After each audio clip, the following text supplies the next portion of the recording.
Hundirse en el agua. Así se siente la hipertensión arterial pulmonar. Todo resulta un desafío, donde cada aliento es un logro. Los síntomas pueden ser silenciosos al inicio, una lucha que te hunde con cada síntoma. En Paraguay, 350 personas conocen esta lucha y 9 de cada 10 afectados son mujeres. Pero en la profundidad surge una luz de esperanza que brilla.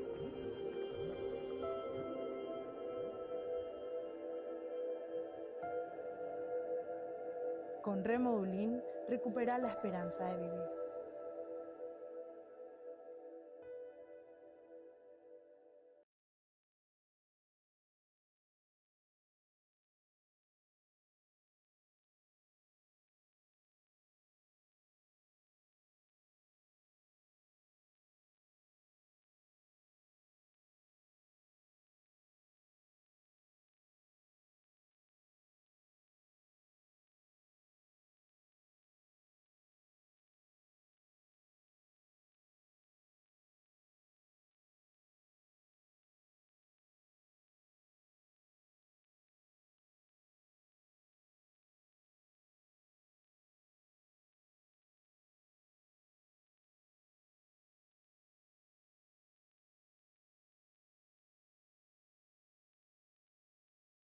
Hundirse en el agua.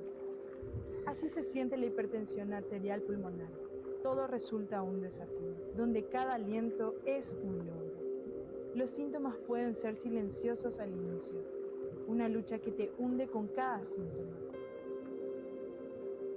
En Paraguay, 350 personas conocen esta lucha y 9 de cada 10 afectados son mujeres. Pero en la profundidad surge una luz de esperanza que brilla.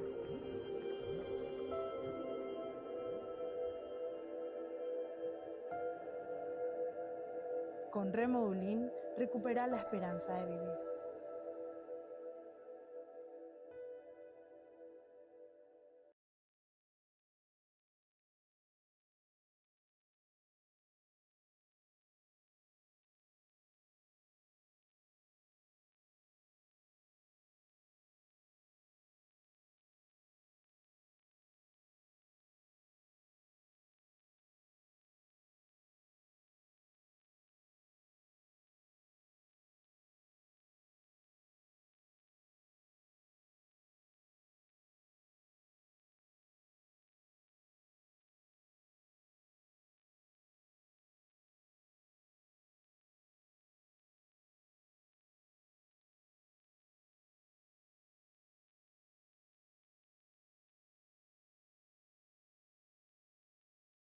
Hundirse en el agua. Así se siente la hipertensión arterial pulmonar. Todo resulta un desafío, donde cada aliento es un logro. Los síntomas pueden ser silenciosos al inicio, una lucha que te hunde con cada síntoma. En Paraguay, 350 personas conocen esta lucha y 9 de cada 10 afectados son mujeres. Pero en la profundidad surge una luz de esperanza que brilla.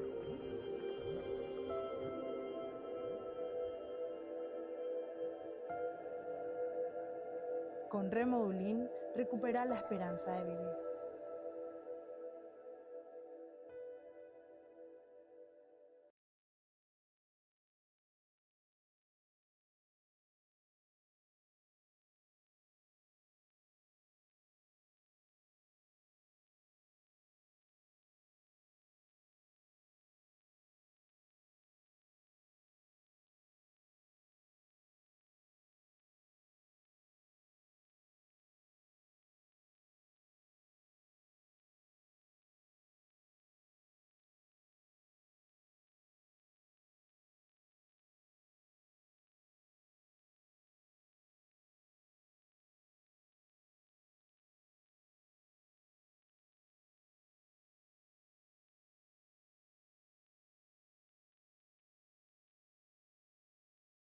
Hundirse en el agua. Así se siente la hipertensión arterial pulmonar. Todo resulta un desafío, donde cada aliento es un logro. Los síntomas pueden ser silenciosos al inicio, una lucha que te hunde con cada síntoma. En Paraguay, 350 personas conocen esta lucha y 9 de cada 10 afectados son mujeres. Pero en la profundidad surge una luz de esperanza que brilla.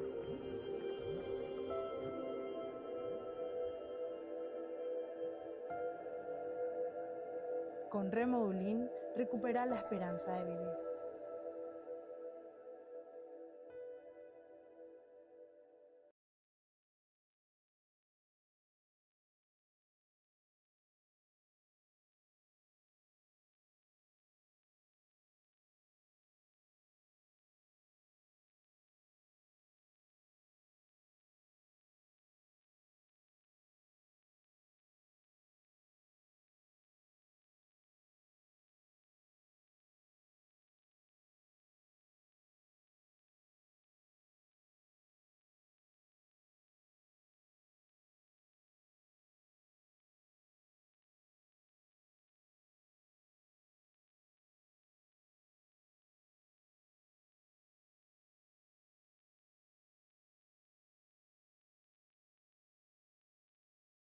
Hundirse en el agua.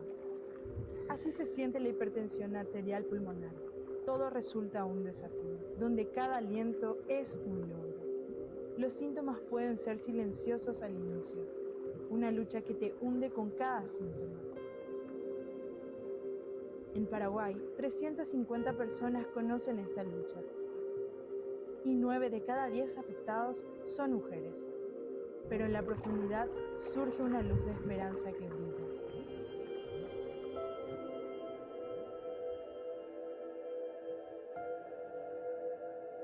Con Remodulin recupera la esperanza de vivir.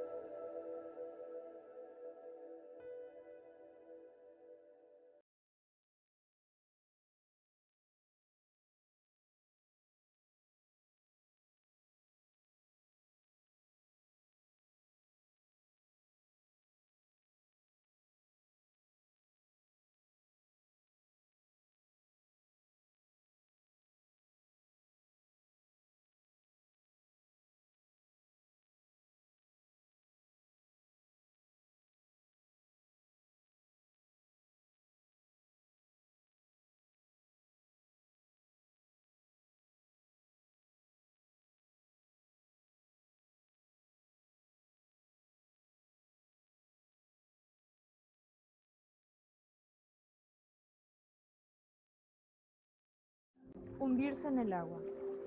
Así se siente la hipertensión arterial pulmonar. Todo resulta un desafío, donde cada aliento es un logro. Los síntomas pueden ser silenciosos al inicio, una lucha que te hunde con cada síntoma.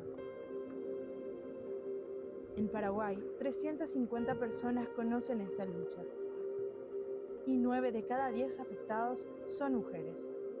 Pero en la profundidad surge una luz de esperanza que brilla.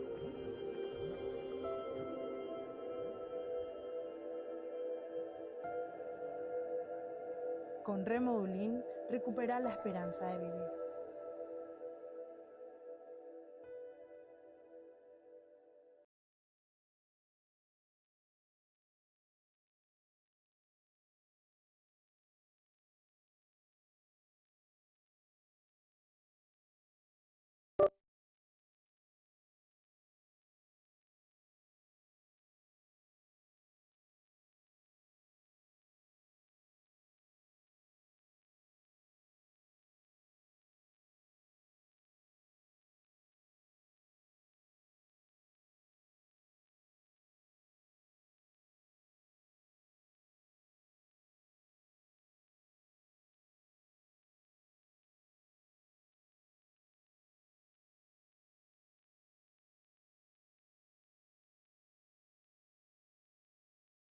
Hundirse en el agua.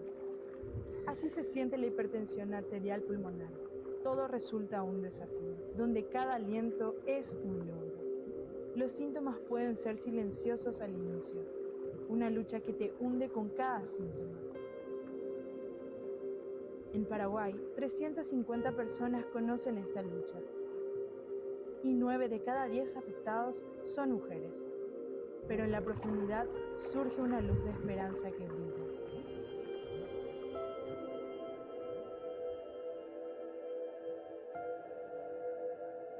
Con Remodulin recupera la esperanza de vivir.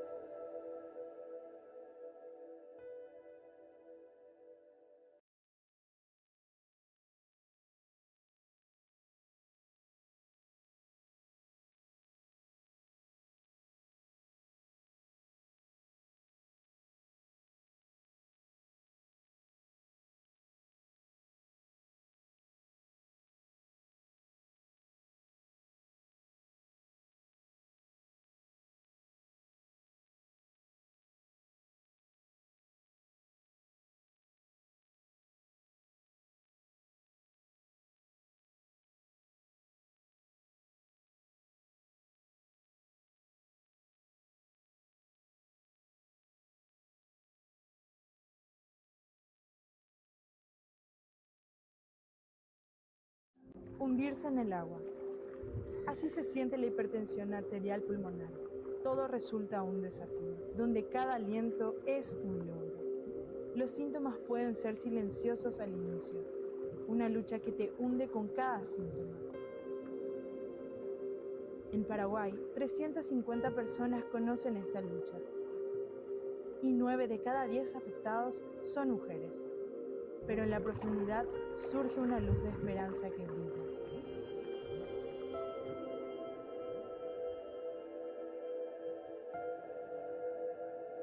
Con Remodulin recupera la esperanza de vivir.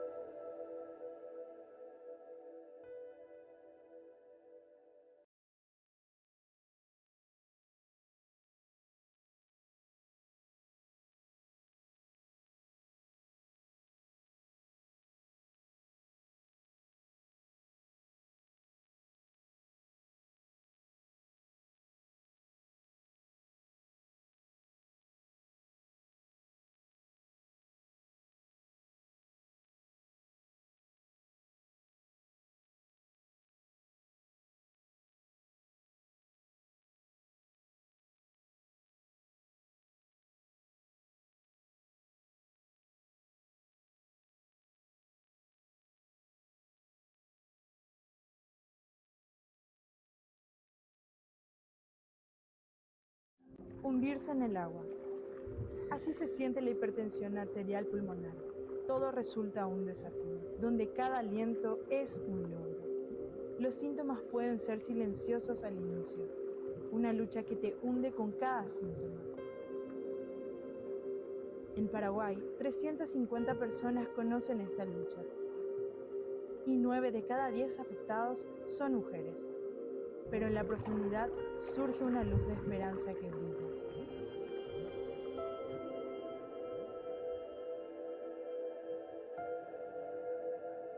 Con Remodulin recupera la esperanza de vivir.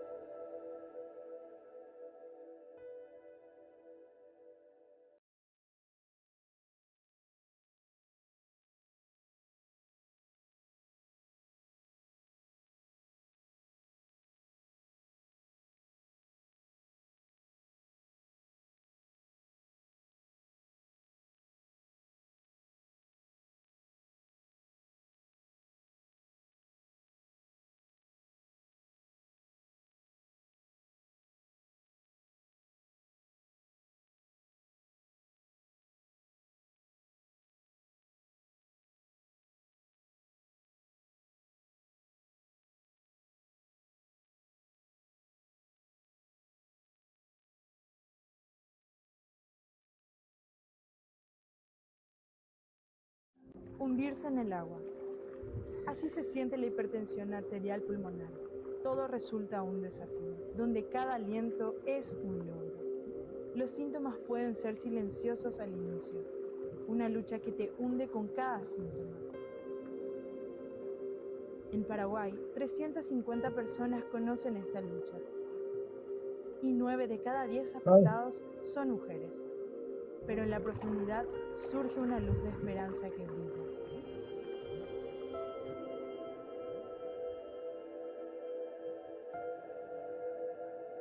Con Remodulin recupera la esperanza de vivir.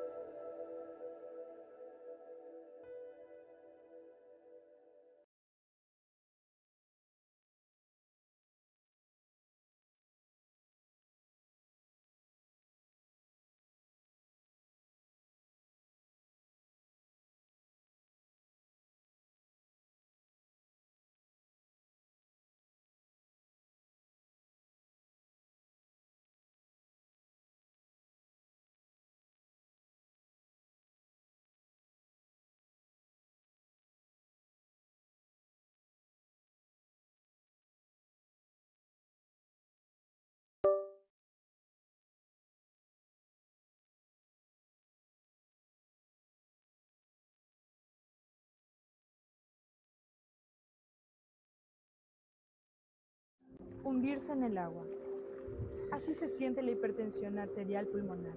Todo resulta un desafío, donde cada aliento es un logro. Los síntomas pueden ser silenciosos al inicio, una lucha que te hunde con cada síntoma. En Paraguay, 350 personas conocen esta lucha y 9 de cada 10 afectados son mujeres. Pero en la profundidad surge una luz de esperanza que brilla.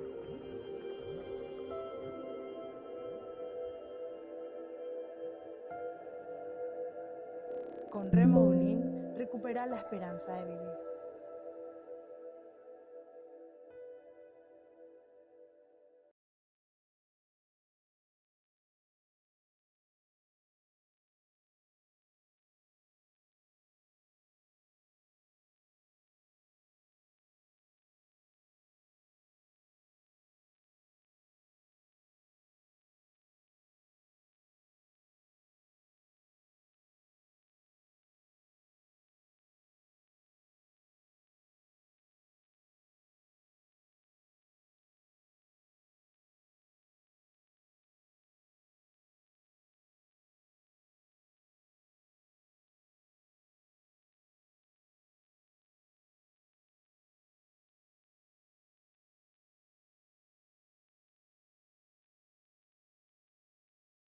Hundirse en el agua.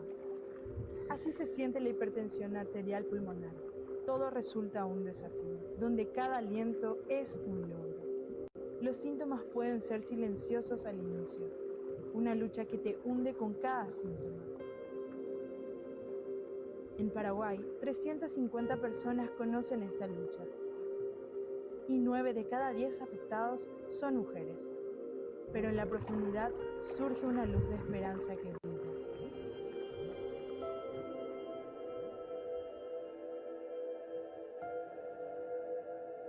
Con Remodulin recupera la esperanza de vivir.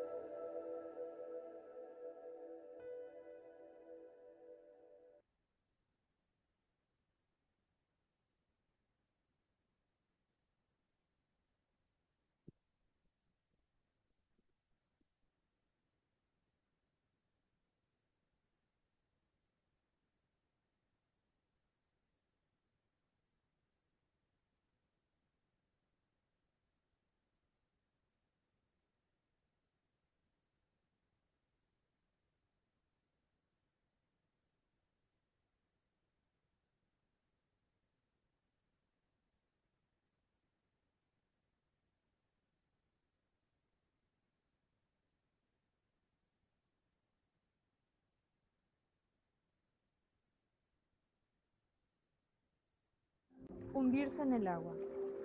Así se siente la hipertensión arterial pulmonar. Todo resulta un desafío, donde cada aliento es un logro. Los síntomas pueden ser silenciosos al inicio, una lucha que te hunde con cada síntoma. En Paraguay, 350 personas conocen esta lucha y 9 de cada 10 afectados son mujeres. Pero en la profundidad surge una luz de esperanza que brilla.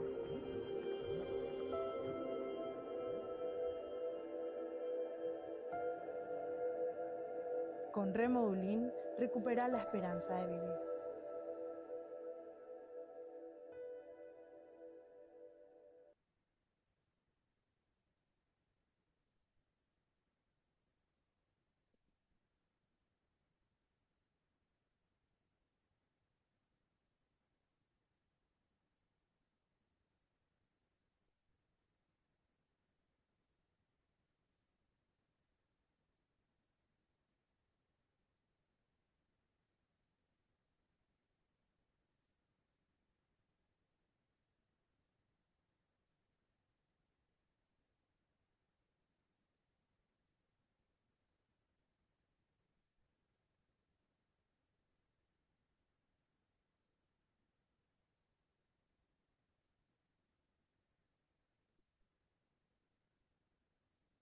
Hundirse en el agua. Así se siente la hipertensión arterial pulmonar. Todo resulta un desafío, donde cada aliento es un logro. Los síntomas pueden ser silenciosos al inicio, una lucha que te hunde con cada síntoma. En Paraguay, 350 personas conocen esta lucha y 9 de cada 10 afectados son mujeres. Pero en la profundidad surge una luz de esperanza que brilla.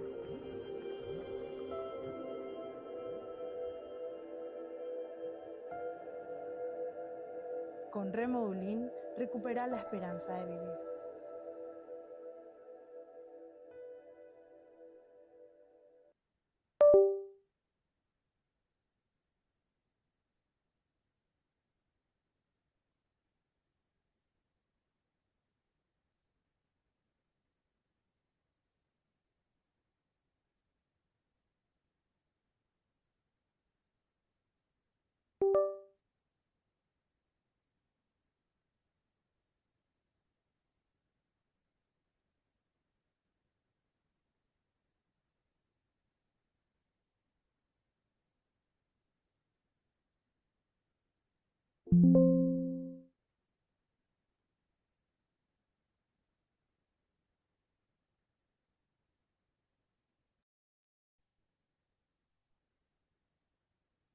Hundirse en el agua. Así se siente la hipertensión arterial pulmonar. Todo resulta un desafío, donde cada aliento es un logro. Los síntomas pueden ser silenciosos al inicio, una lucha que te hunde con cada síntoma.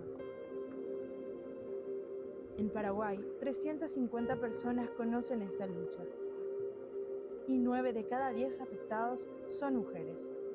Pero en la profundidad surge una luz de esperanza que brilla.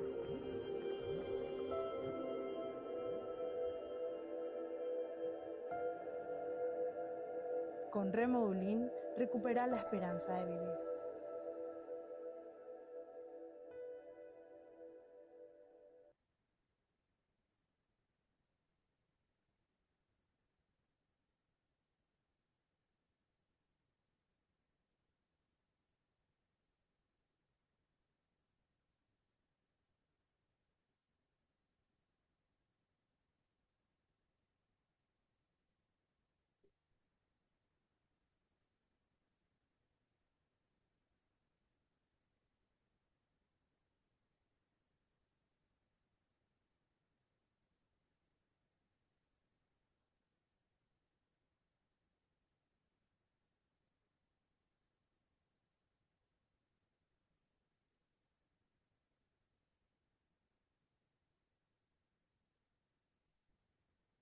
Hundirse en el agua.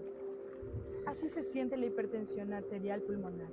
Todo resulta un desafío, donde cada aliento es un logro. Los síntomas pueden ser silenciosos al inicio, una lucha que te hunde con cada síntoma.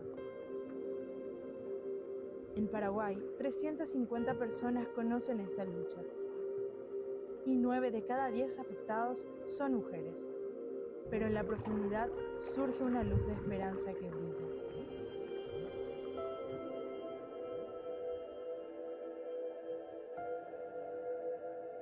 Con Remodulin recupera la esperanza de vivir.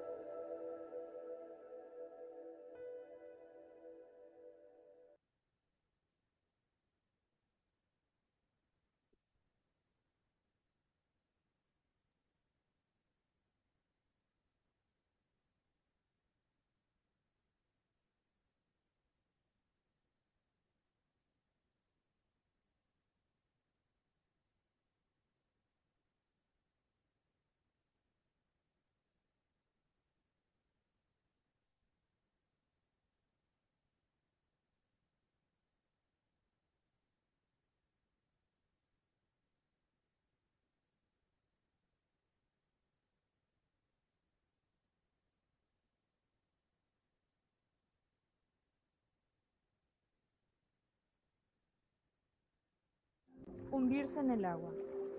Así se siente la hipertensión arterial pulmonar.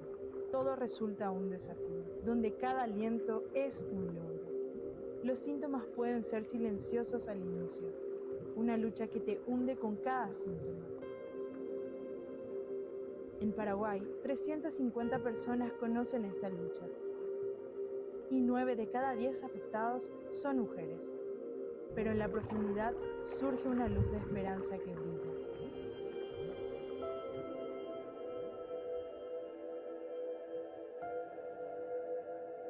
con Remodulin recupera la esperanza de vivir.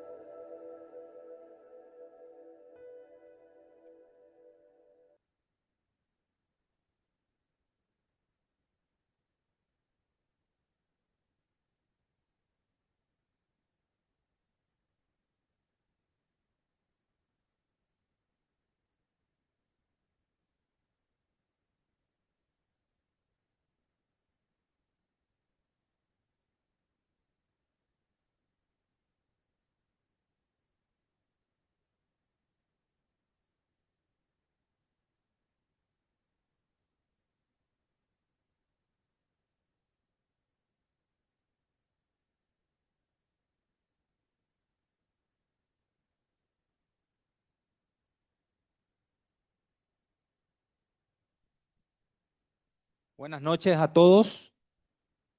Buenas noches. Agradecido por la presencia de los distinguidos socios, colegas de otras especialidades. Desde la Comisión Directiva de la Sociedad Paraguaya de Cardiología y Cirugía Cardiovascular le damos la más grata bienvenida a una actividad científica más de esta educación continua que estamos haciendo de la sociedad, que viene haciéndose hace mucho tiempo. En esta situación vamos a dar lo que es nuestra reunión científica del Consejo de Insuficiencia Cardíaca e Hipertensión Pulmonar, que nos van a presentar lo que son unas guías de hipertensión pulmonar hechas en nuestro país, que después nuestro moderador, el doctor Felipe Fernández, nos va a explicar un poquitito cómo nació esto, para darnos un poquitito un inicio, ¿verdad? Y que quería agradecerles entonces a todos los socios presentes, a los socios que nos están observando del canal Zoom de la Sociedad del Interior del país, agradecer a las sociedades que siempre nos están auspiciando, las sociedades hermanas, agradecer por supuesto al laboratorio INDE SASI por darnos aquí esta logística, su casa, un lugar tan lindo y tan agradable. Así es que muchísimas gracias por la presencia nuevamente y vamos a disfrutar esta noche de lo que son estas guías tan importantes para nuestro país. Adelante, doctor Felipe.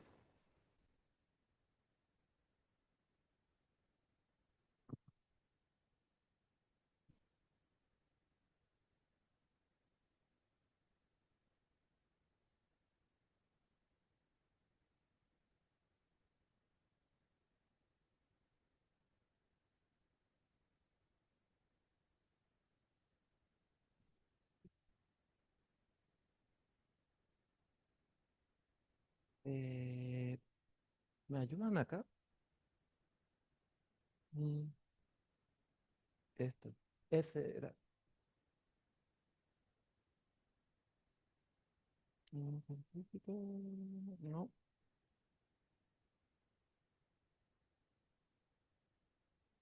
no. mm, Ese es el mío.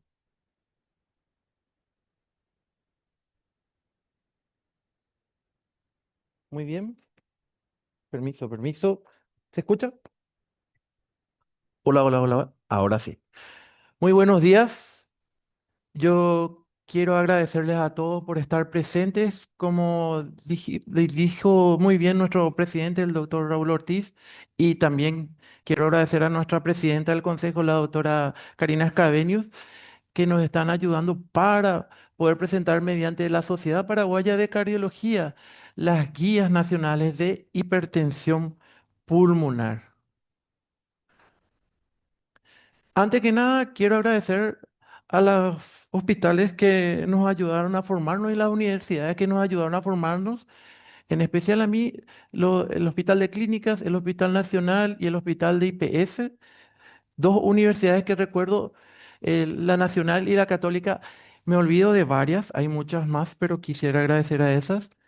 Y quiero dar gracias a la Sociedad Paraguaya de Cardiología, al Programa Nacional de Prevención Cardiovascular y al Ministerio de Salud por apoyarnos, además de que aquí en realidad figura en esta charla la Sociedad Paraguaya de Neumología abajo, pero tendría que estar al lado, porque gracias a esa sociedad nosotros empezamos a manejar el programa de hipertensión pulmonar y a gestar estas guías. Además, quiero agradecer a todas las sociedades que auspician esta charla y la creación de esta guía. Antes de olvidarme, tengo que agradecer al Ministerio de Salud y al viceministro, el doctor Ortellado, porque si no era por él, nosotros no íbamos a poder seguir el camino necesario para poder preparar estas guías de hipertensión pulmonar. También quiero agradecer a los laboratorios que en todo el camino desde el 2011 que estamos nos ayudaron a empezar a formarnos y a trabajar en hipertensión pulmonar. Anteriormente Bayer, FAPASA, que ahora es Adium, y actualmente a los que nos apoyan aquí y en los últimos 2 años, Ferrer y Tuterf, ambos de laboratorios Index. Y a todos los profesionales de la salud que nos apoyaron en este camino, muchas, muchas gracias.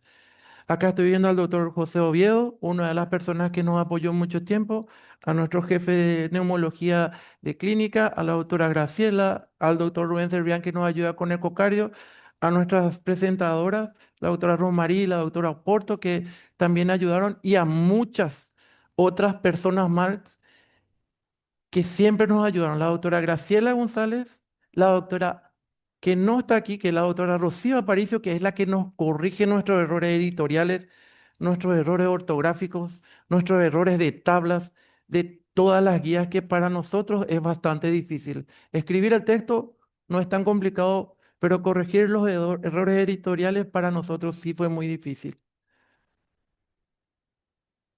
Empezamos con unas guías de bolsillo que fueron auspiciadas por nuestras dos grandes sociedades, la de cardiología y neumología del año pasado, pero esas guías no tienen el peso de un aval ministerial.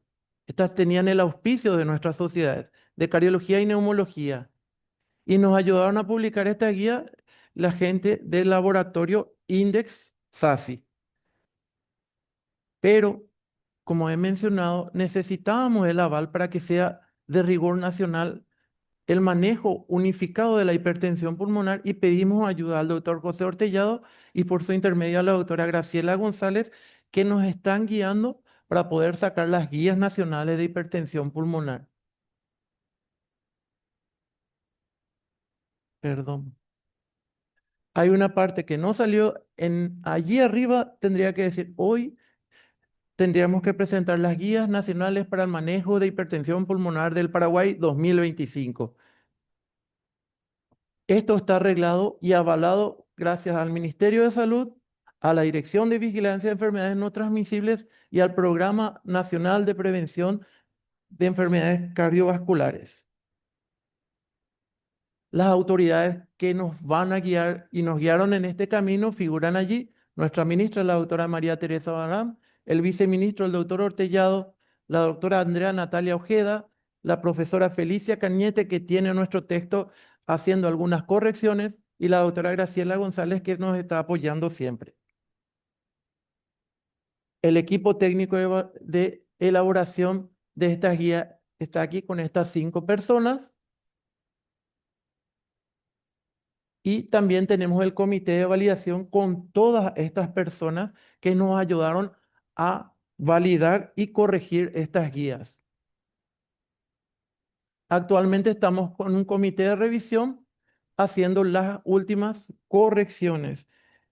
Las guías ya ingresaron en un proceso de edición para posterior impresión a través de la revista de la Sociedad Paraguaya de Cardiología, una vez que salga el documento aprobatorio del Ministerio de Salud Pública y Bienestar Social. Los temas editoriales son los que están retrasando la guía. El texto en sí no tuvo inconvenientes, pero la parte editorial es bastante complicada.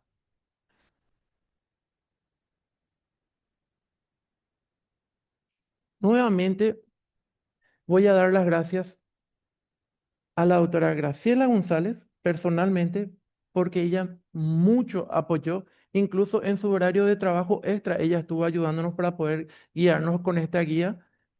Al doctor Ortiz, que al primer momento que yo le pedí para poder sacar las guías, él me dijo que sí.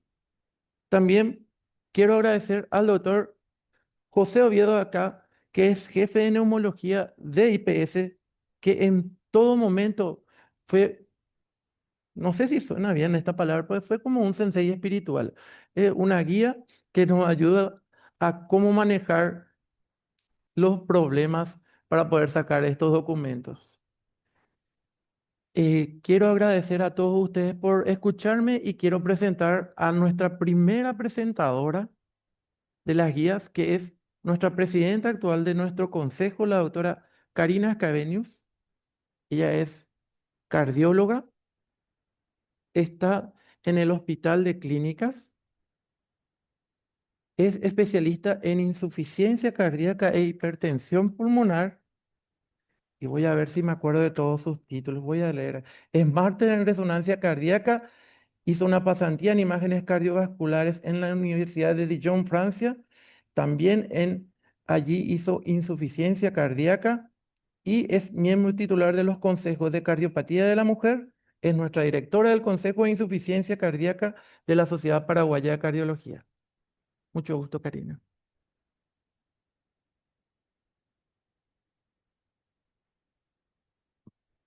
Muy buenas noches a todos. Vamos a empezar nuestra reunión científica. Mejor allá que vamos. Yo voy a estar hablando de lo que es, todo esto está basado en lo que es la Guía Nacional de Hipertensión Pulmonar, fue escrito por el doctor Diego Medina este capítulo, y también en el séptimo Consejo Mundial de Hipertensión Pulmonar. Todas las tablas son del séptimo consejo, del séptimo, de la séptima reunión mundial de hipertensión pulmonar. Hablando un poco de epidemiología, vemos que la prevalencia global es aproximadamente el 1%. Si tomamos estos números, vemos que en Paraguay contamos con 70.000 pacientes aproximadamente con hipertensión pulmonar. La mayoría se encuentran entre el grupo 2 y el grupo 3, o sea, el 90% de los pacientes están en estos grupos, lo que nos daría aproximadamente 63.000 pacientes en Paraguay con hipertensión pulmonar. La mayoría de ellos, un 90%, van a presentar hipertensión pulmonar leve a moderada y en un 10% aproximadamente hipertensión pulmonar grave con una afectación vascular pulmonar significativa. Entonces, ¿cómo definimos la hipertensión pulmonar? Se define por cateterismo derecho. Es aquella donde encontramos una presión arterial pulmonar media mayor a 20 milímetros de mercurio. El cateterismo derecho nos permite no solamente valorar la presión arterial pulmonar media, sino otros datos muy valiosos como el gasto cardíaco, la presión capilar pulmonar, la resistencia vascular pulmonar, que son importantes para la toma de decisiones terapéuticas de los pacientes con hipertensión pulmonar y también con insuficiencia cardíaca avanzada. Intentamos reemplazar de muchas formas lo que es un cateterismo cardíaco derecho, pero volvió para quedarse el catéter de Schwangau. Bueno, ¿qué es lo que nosotros obtenemos con el cateterismo cardíaco derecho? Es la clasificación hemodinámica. Estos criterios hemodinámicos son muy importantes.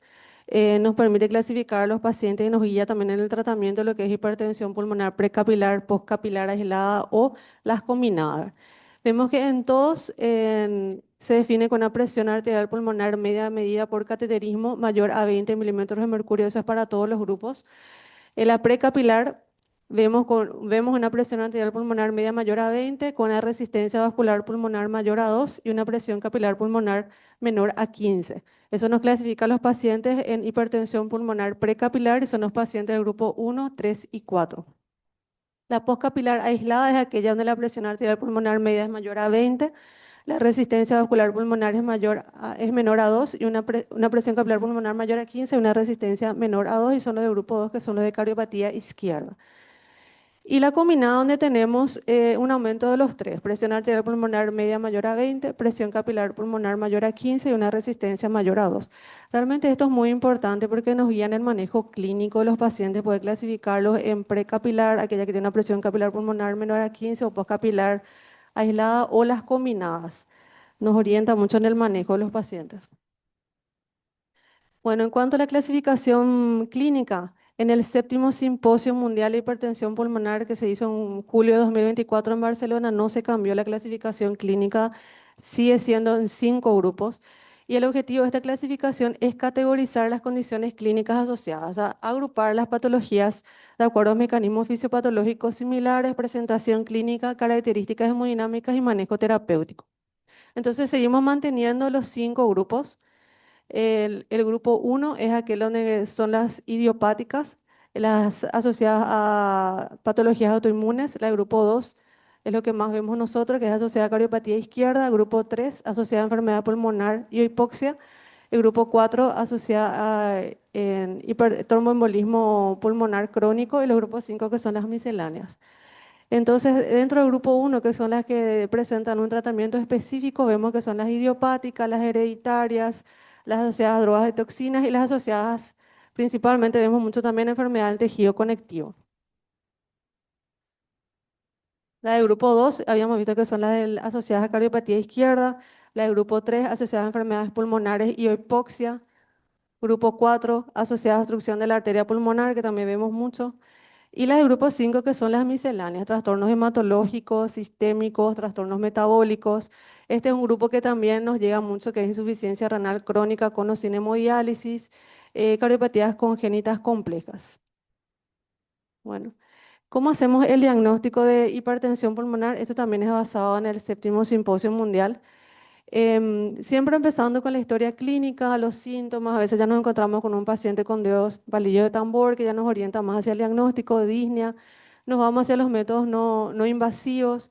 Empezamos con los estudios de laboratorio, radiografías, electros, donde vemos a veces un eje desviado a la derecha, criterio de hipertrofia al ventrículo derecho. Y luego pasamos a la ecocardio, ¿verdad? En la ecocardio nosotros tenemos, ahora ya los clasificamos según probabilidad baja, intermedia o alta hipertensión pulmonar. Alta probabilidad, aquella que tiene una velocidad de regurgitación tricuspida mayor a 3, que ya no necesita otros signos indirectos, o si está entre 2,9 y 3,4 nuestra velocidad, nos vamos a los signos indirectos. Dentro de los signos indirectos ecocardiográficos, lo que más vemos es este diámetro BD, BI basal mayor a 1. También podemos medir muy bien el diámetro de la arteria pulmonar. El tiempo de aceleración del flujo de la arteria pulmonar también es muy útil en ecocardio. Y también en lo que es la aurícula derecha, el diámetro de la vena cava, ¿verdad? Son parámetros que nosotros podemos objetivar bien en ecocardio, ¿verdad? Entonces eso ya nos da una idea, una probabilidad de si el paciente presenta o no hipertensión pulmonar. El paso 4, donde nos vamos al angiotac de tórax, una gamografía de ventilación perfusión. También las adicionales entra el test de la marcha de los 6 minutos, la ergospirometría, la resonancia cardíaca. Y en el paso 5 es donde ya hacemos el diagnóstico por cateterismo cardíaco derecho. El diagnóstico se hace por cateterismo cardíaco derecho.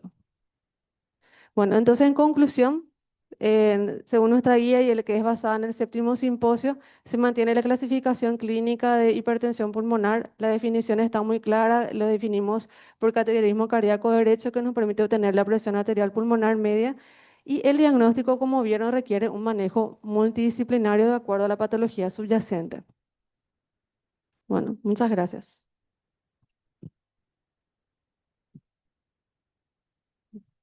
Bueno. Nuestra siguiente presentadora es la doctora Olga Oporto. Ella es especialista en cardiología, miembro del staff del Instituto Nacional de Cardiología, miembro de la Sociedad Paraguaya de Cardiología y Cirugía Cardiovascular, miembro de la Sociedad Paraguaya de Medicina Interna y cardióloga intervencionista del Instituto Nacional de Cardiología.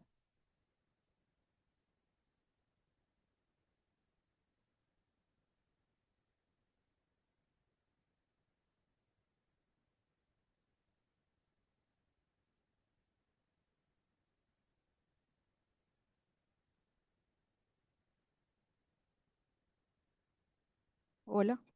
En primer lugar, muy buenas noches. Agradecer a la Sociedad Paraguaya de Cardiología por la invitación y al Consejo de Insuficiencia Cardíaca e Hipertensión Pulmonar. Me corresponde presentar en esta ocasión los capítulos 2 y 3 de nuestras guías, que son los capítulos bisagra para el manejo de la hipertensión pulmonar, ¿verdad? El capítulo 2 está enfocado en todo lo que es el cateterismo cardíaco en hipertensión pulmonar. El cateterismo cardíaco derecho es una herramienta determinante para el diagnóstico de hipertensión pulmonar debido a la definición netamente hemodinámica de la hipertensión pulmonar. Es decir, no hay confirmación de hipertensión pulmonar si no se hace un cateterismo cardíaco derecho. El cateterismo cardíaco derecho es un procedimiento estandarizado para el diagnóstico y la clasificación de hipertensión pulmonar que nos permite obtener tanto medidas directas de las cavidades del ventrículo derecho, de la aurícula derecha, de la arteria pulmonar y medidas estimativas como el gasto cardíaco y las resistencias vasculares pulmonares.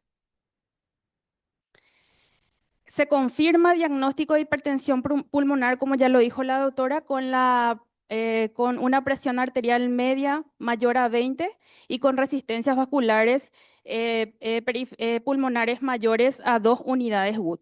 Para la clasificación en precapilar, postcapilar y combinada, es clave la medición de la presión de enclavamiento o presión Wedge o presión capilar o presión de Cuya, como se prefiera llamarlo, ¿verdad? Y el valor límite es de 15 milímetros de mercurio. Esta técnica se volvió más sencilla y segura con la utilización del catéter Swan-Ganz, introducido en 1970 por Harold James, Charles Swan y William Ganz, que es un catéter de flotación con un globo que se infla en el extremo proximal y con diferentes orificios que nos permiten tomar las medidas e insuflar el balón. Generalmente tiene una longitud estándar de 110 centímetros y un diámetro de 7 French. ¿Y qué pasa cuando no tenemos el catéter Swan-Ganz y que es generalmente una realidad en nuestro país? Se puede tomar a través de otros catéteres, pero tenemos que pasar siempre al lado izquierdo, o sea que tenemos que pinchar arteria, ¿verdad? Y medir lo que se llama la presión de fin de diástole, que es equiparable a la presión capilar en ciertas condiciones, ¿verdad? En determinadas condiciones. Cuando realizamos el cateterismo cardíaco derecho, como gol estándar para el diagnóstico y clasificación de la hipertensión pulmonar, como pronóstico y seguimiento para corregir cardiopatías congénitas y como estudio pretrasplante. Entonces, el paciente con sospecha de disnea de esfuerzo, sospecha de hipertensión pulmonar con signos de alerta como progresión rápida de los síntomas, disnea severa, síncope, presíncope, signos de falla cardíaca, pacientes con ecocardiograma con alta probabilidad de hipertensión pulmonar y factores de riesgo para hipertensión pulmonar crónica e hipertensión pulmonar idiopática deben ser remitidos al centro de referencia para la realización del cateterismo cardíaco derecho. El cateterismo cardíaco derecho requiere de experiencia y mediciones meticulosas siguiendo siempre un protocolo estandarizado. La interpretación de la evaluación hemodinámica debe ser realizado en el contexto clínico del paciente. ¿Por qué? Porque hay veces en sala ya de hemodinamia, acorde al contexto clínico del paciente, se pueden hacer test como de vasorreactividad, test de sobrecarga hídrica y medir también las presiones portales, además de las medidas directas e indirectas que vamos a mencionar en las siguientes diapositivas.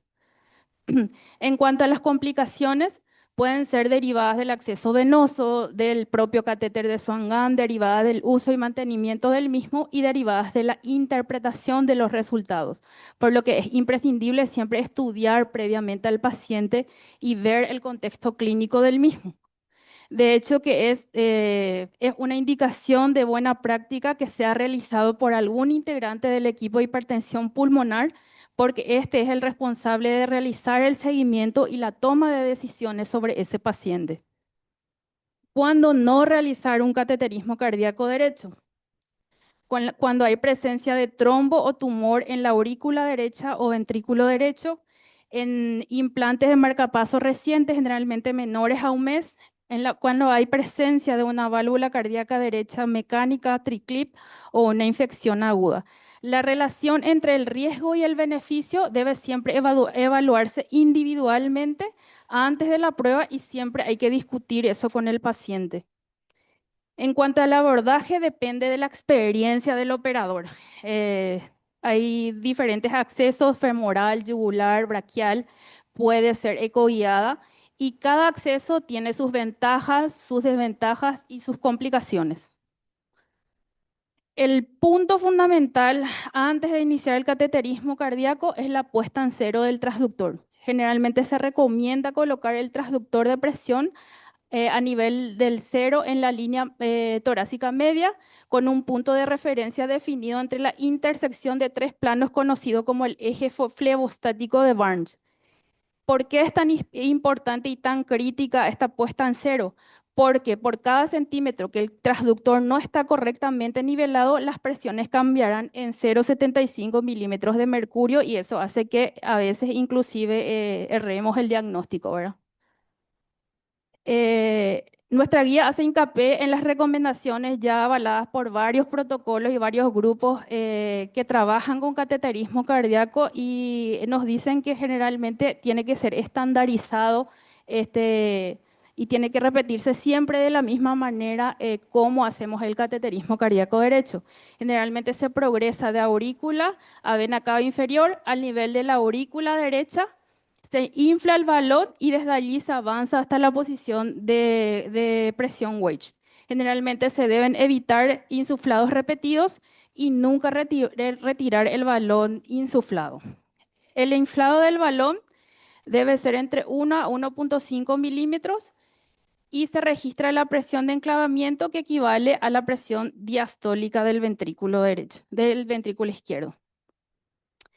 Este es el recorrido del catéter, generalmente va de aurícula a ventrículo derecho, a arteria pulmonar y a capilar, ¿verdad? Y estas son las diferentes curvas que también puede afectarse en diversos contextos de los pacientes y generalmente está recomendado que estas mediciones se hagan al final de la aspiración. Entonces, ¿qué medimos? Como primer delineamiento nos propusimos unificar esos parámetros a tomar durante el procedimiento. ¿Qué es lo que necesitamos realmente para valorar la hemodinamia real de paciente? Y la pusimos en estas tablas que tienen parámetros ya avalados por diversos protocolos de realización de cateterismo cardíaco derecho que nos muestran tanto medidas directas como indirectas y que encontramos en este capítulo de nuestras guías. Cuando utilizamos vasorreactividad. Es sabido que la finalidad de la vasorreactividad es determinar a los candidatos respondedores agudos a tratamiento de altas dosis de beta bloqueantes, ¿verdad? Y generalmente se lo utiliza en 3 condiciones. En pacientes que pensamos tienen hipertensión pulmonar idiopática, en pacientes que pensamos en una hipertensión pulmonar hereditaria y en pacientes asociados a drogas. Esos son los 3 contextos en donde está avalado el uso de vasorreactividad. ¿Qué fármacos utilizamos? Generalmente son 3 los fármacos avalados para realizar el test de vasorreactividad, el óxido nítrico, el hilopros y el epoprostenol, de los cuales en nuestro país contamos con el óxido nítrico y el hilopros. En esta guía también presentamos en la tabla cómo se realizan estas pruebas y cuáles son los efectos adversos que se pueden presentar durante la realización de esta prueba. ¿Cuándo se considera positivo la vasorreactividad? Consideramos positivo la prueba cuando se cumplen los criterios de Sitbon. Disminución de la presión arterial media mayor o igual a 10 milímetros de mercurio para alcanzar un valor absoluto menor o igual a 40 milímetros de mercurio sin disminución del gasto cardíaco. Cuando realizamos una prueba de sobrecarga hídrica, en pacientes con un fenotipo indicativo de cardiopatía izquierda, con una presión de encalabamiento entre 3 a 15 para detectar la presencia de disfunción diastólica. Generalmente se hace una infusión rápida de 500 cc de suero salino para detectar un aumento de una presión de enclavamiento mayor o igual a 18 que nos habla de disfunción diastólica. El timing, ¿cuándo realizamos el cateterismo cardíaco derecho? Un cateterismo cardíaco basal a aquellos pacientes con gran probabilidad de hipertensión pulmonar según ecocardiograma a los 3 y 6 meses después de los cambios de tratamiento. Si hay empeoramiento clínico, siempre es mandatorio un nuevo cateterismo para ver cómo estamos y pacientes estables generalmente cada 3 o 6 meses o ya el tiempo que lo defina el grupo de hipertensión pulmonar.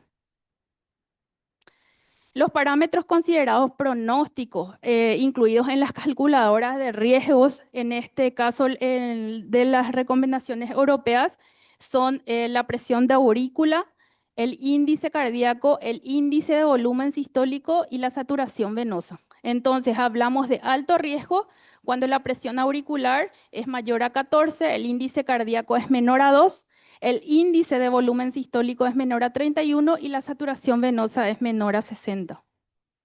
Entonces, a mayores resistencias vasculares, peor será el pronóstico y más alto será el riesgo y peor la hemodinamia, con una caída en el índice cardíaco y en el índice de volumen sistólico, lo que nos habla de progresión de enfermedad. Entonces, los puntos centrales de este capítulo nos dicen, ¿verdad?, que el cateterismo cardíaco sigue siendo el patrón oro para el diagnóstico de hipertensión pulmonar. Es importante sistematizar la conducta al momento de realizar el cateterismo, siempre de la misma manera y tomando todos los recaudos, sobre todo el punto cero del transductor. Y recordar que el cateterismo cuenta con marcadores pronósticos propios y nosotros al instante ya podemos ver qué es más o menos lo que va a estar necesitando ese paciente, ¿verdad? En cuanto a la cuantificación, el capítulo 3 nos habla de la cuantificación del ventrículo derecho en hipertensión pulmonar. Sabemos que el ventrículo derecho es una cavidad compleja y que tiene diversos bemoles, desde la anatomía con una apariencia aplanada y peral con sus tres componentes, ¿verdad? Su tracto de entrada, su miocardio apical trabeculado y el infundíbulo, hasta su adaptación a la poscarga denominado acoplamiento ventrículo arterial. Este acoplamiento es la pieza esencial para el pronóstico del paciente con hipertensión pulmonar. Dicho acoplamiento genera un desbalance en la interrelación de señales parácrinas y neuroendocrinas y el incremento de la poscarga, finalizando en pérdida de miocitos con una secuencia de isquemia, inflamación y fibrosis. Entonces, ¿cómo evaluamos el acoplamiento ventrículo arterial? Y es esencial realizar una evaluación cualitativa y cuantitativa exhaustiva ya sugerida por varias guías y por varios registros. Pero sabemos que en la realidad y en la práctica clínica generalmente no recibimos ecocardios con todos estos parámetros. Generalmente sería ideal que los recibiéramos. Entonces, nuestra guía lo que intenta es englobar esos parámetros imprescindibles para la toma de decisión y para evaluar el riesgo probable de hipertensión pulmonar. Esos son el volumen de reflujo tricuspidio y los signos indirectos de hipertensión pulmonar. El reflujo tricuspidio tiene un punto de corte de 2.8 y es sabido que puede infraestimarse en la IT grave y sobreestimarse en los estados de gasto cardíaco alto, enfermedades hepáticas y anemia falciforme. Entonces hablamos de baja probabilidad de hipertensión pulmonar con una BRT menor a 2.8, más sin ningún signo indirecto de hipertensión pulmonar. Probabilidad intermedia, una BRT de 2.8 más 2 o más signos indirectos de sospecha de hipertensión pulmonar, o una BRT entre 2.9 y 3.4, y probabilidad alta, una BRT mayor a 3.4, eso lo manda directo al paciente a CATE derecho, y una BRT entre 2.9 y 3.4 con 2 o más signos indirectos de sospecha de hipertensión pulmonar. En cuanto a los signos adicionales, este cuadro ya lo mostró la doctora. Tenemos signos adicionales a nivel del ventrículo, la arteria pulmonar y la vena cava inferior y la aurícula derecha. Estos parámetros ya han sido estudiados desde el año 2019 y no solo nos marcan función, sino también son marcadores pronósticos ya estudiados en diversos metaanálisis y diversos registros, tanto el registro REVEAL como el registro francés, y de los cuales los que más sobresalen son el derrame pericárdico, la dilatación de la aurícula derecha, la dilatación del BD, el índice de excentricidad mayor a 1.8, el índice de TI mayor a 0.8 y el deterioro de la función del ventrículo derecho. Estos parámetros están incluidos en las escalas de riesgo y son pacientes de alto riesgo aquellos que tienen la aurícula derecha mayor a 26, una relación TAPSE-PSAP menor a 0.19 y un derrame pericárdico moderado a severo. Esto nos habla de disfunción sistólica del ventrículo derecho. Nuestra guía también hace hincapié en la importancia de indexar a superficie corporal, que nos permite una identificación más precisa de los BD dilatados y con ello influir favorablemente en las decisiones clínicas de los pacientes con hipertensión pulmonar. Entonces, como ejes centrales de este capítulo, el ecocardiograma brinda información anatómico y funcional del BD. cuenta con marcadores pronósticos propios y se destaca la importancia de indexar a superficie corporal. Entonces, finalmente, nuestro algoritmo final de por pasos, vemos cómo el ecocardiograma y el cateterismo derecho tienen un papel preponderante para la sospecha o la alta probabilidad de hipertensión pulmonar y la confirmación del mismo para luego estratificar al paciente e iniciar el tratamiento adecuado. Muchas gracias.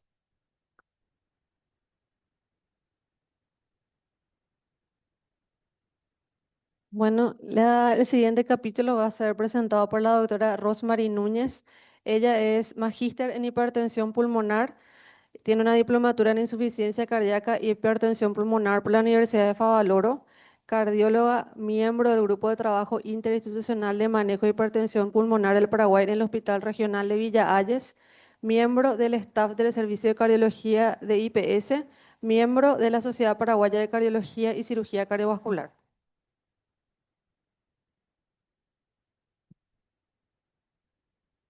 Buenas noches. Gracias a la Sociedad Paraguaya por la invitación.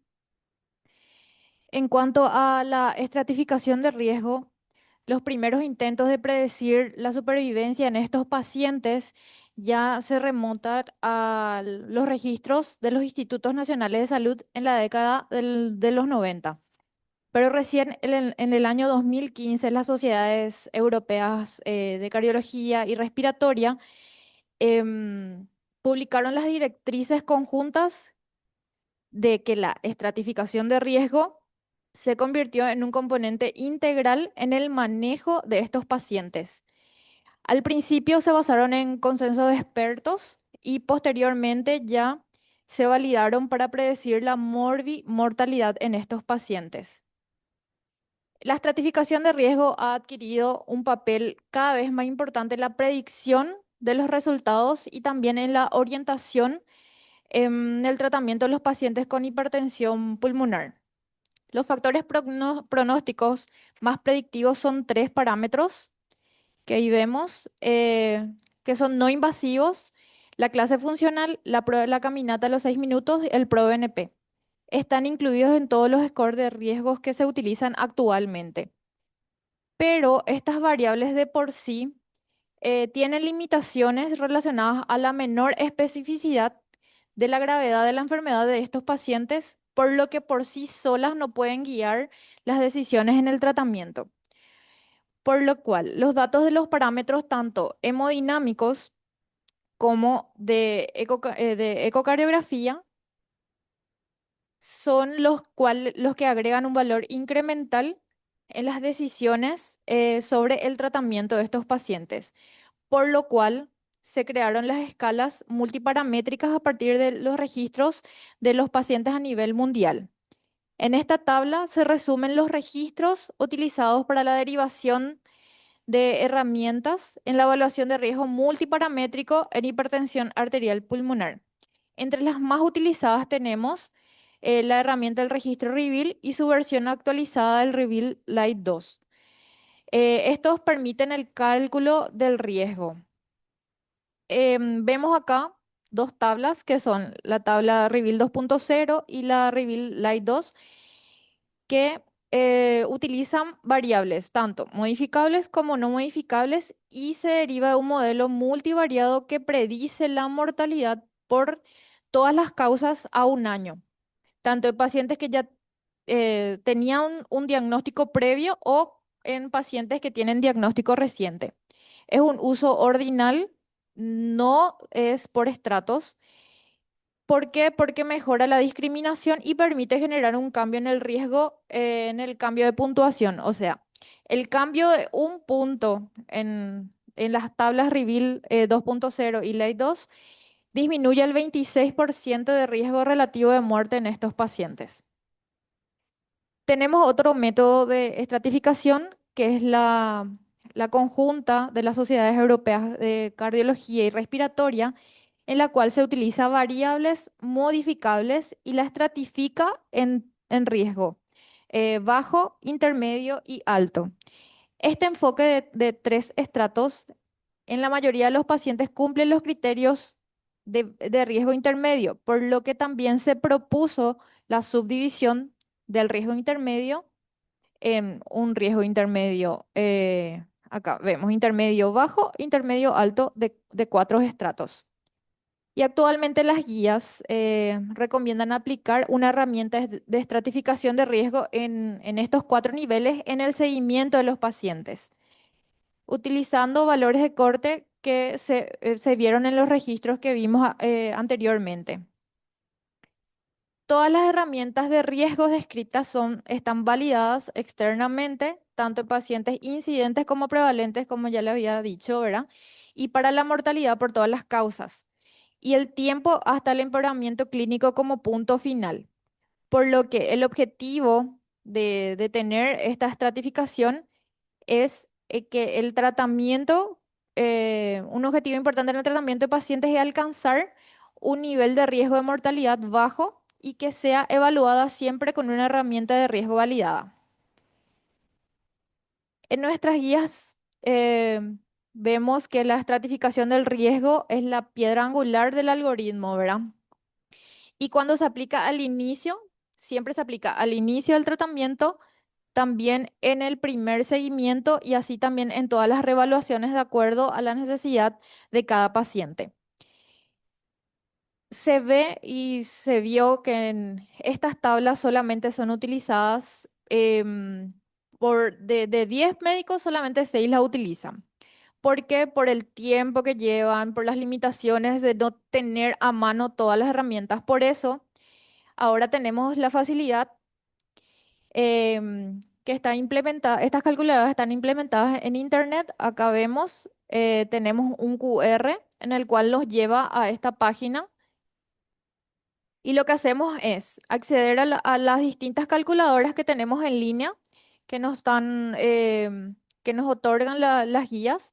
Ingresamos los datos, obtenemos el resultado, interpretamos y hacemos el seguimiento.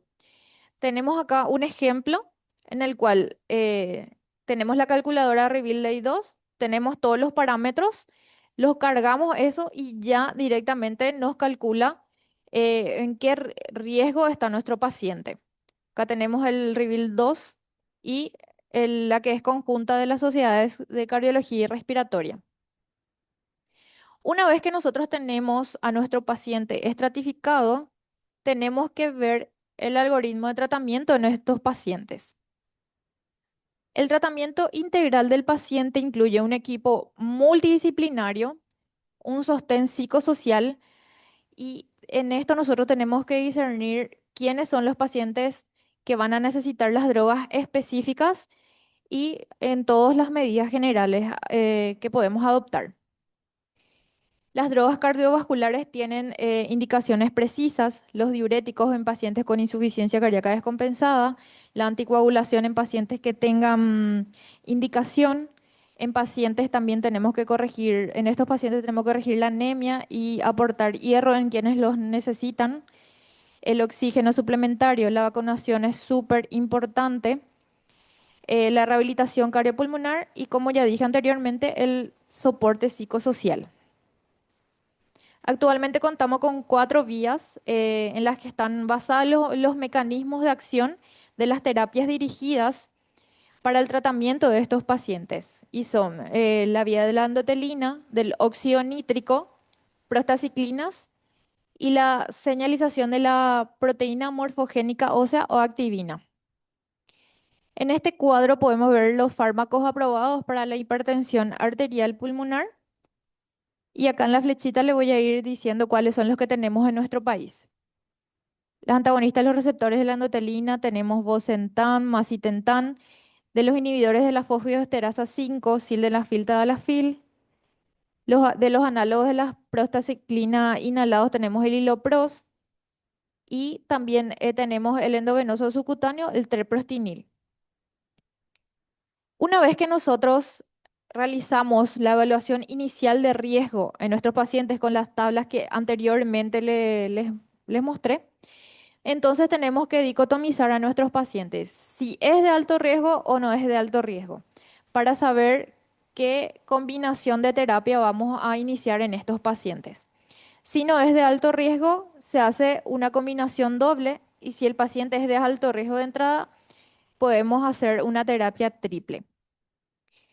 Posteriormente, en el seguimiento, como lo dije anteriormente, hacemos una evaluación en 4 estratos. O sea, el riesgo intermedio dividimos en riesgo intermedio bajo, intermedio alto. Esta evaluación de seguimiento se hace al tercer o cuarto mes y se repite posteriormente durante el seguimiento. Si nosotros no vemos mejoría en nuestros pacientes, podemos realizar antes de este periodo de tiempo. Y de acuerdo a que nuestros pacientes, nosotros vemos o no mejoría, podemos ir viendo qué combinación de la terapéutica vamos a ir utilizando. Específicamente en pacientes con alto riesgo o riesgo intermedio alto persistente, podemos ya eh, entablar en ellos la terapia con los 4 fármacos y también hacer la evaluación para trasplante de pulmón en estos pacientes. En cuanto a los puntos claves que tenemos en este algoritmo, es que este tratamiento está dirigido en pacientes con hipertensión pulmonar confirmado, de fenotipo claro, una presión arterial media de 25, una resistencia mayor a 3 y test de vasorreactividad negativa. Esto difiere, ya una aclaratoria, ¿verdad? Difiere mucho de los parámetros que actualmente sabemos como diagnóstico, ¿verdad? ¿Por qué? Porque los estudios de las cuales se basaron para aprobar estos fármacos están utilizados con estos parámetros, una presión media de 25, resistencia de mayor a 3, ¿verdad? En caso que nosotros tenemos, actualmente nosotros utilizamos unos parámetros de presión media de menores, ¿verdad? Que es de 20, una resistencia de 2. Si nosotros tenemos pacientes en ese limbo, lo que hacemos es evaluar individualizadamente y ver si es que va a requerir tratamiento. Y lo ideal es hacerlo en monoterapia. En el punto 2, la evaluación de riesgo se realiza al inicio, como ya dije, a los 3 a 4 meses y también periódicamente según la necesidad de cada paciente.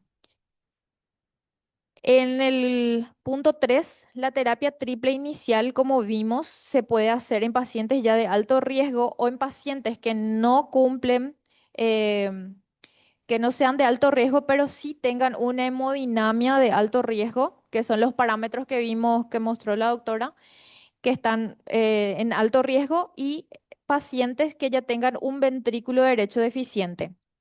El punto 4, la mayoría de estos pacientes que se encuentran siempre en bajo riesgo, se sugiere continuar con la terapia inicial. En el punto 5 se debe considerar la derivación a trasplante pulmonar en pacientes que tengan alto riesgo en el momento del diagnóstico o en el seguimiento que tengan riesgo intermedio alto o alto persistente. En cuanto al tratamiento farmacológico aprobado según los grupos, en el grupo 2 está indicado el tratamiento de la cardiopatía izquierda. No está recomendado el uso de fármacos específicos de hipertensión pulmonar. En caso de sospecha de superposición, se tiene que individualizar súper bien al paciente y ver si es que se le sugiere la terapia combinada, o sea, la terapia específica. En el grupo 3 también se sugiere el tratamiento óptimo de la enfermedad de base. Actualmente, según el estudio INCREASE, hay una terapia para un subconjunto de pacientes que deben de ser manejados por un neumólogo especializado en hipertensión pulmonar. El grupo 4 tenemos la terapia específica, farmacológica y también lo primero es evaluar si el paciente es candidato a una cirugía, que es una cirugía curativa, la endarterectomía pulmonar. Y si no se puede realizar la cirugía, vemos si es candidato a la angioplastia pulmonar. En este grupo se recomienda la anticoagulación. Y en el grupo 5 no se ha demostrado la eficacia del uso de fármacos para este grupo. Se recomienda el tratamiento de la enfermedad subyacente, pero cada caso debe ser evaluado por el grupo multidisciplinario. Muchas gracias.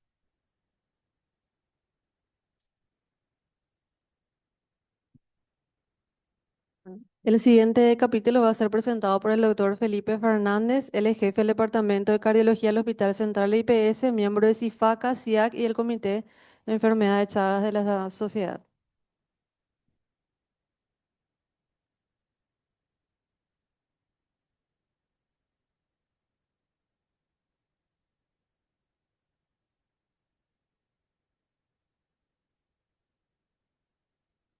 Muy buenas noches. A mí me toca hablar de los casos especiales de hipertensión pulmonar.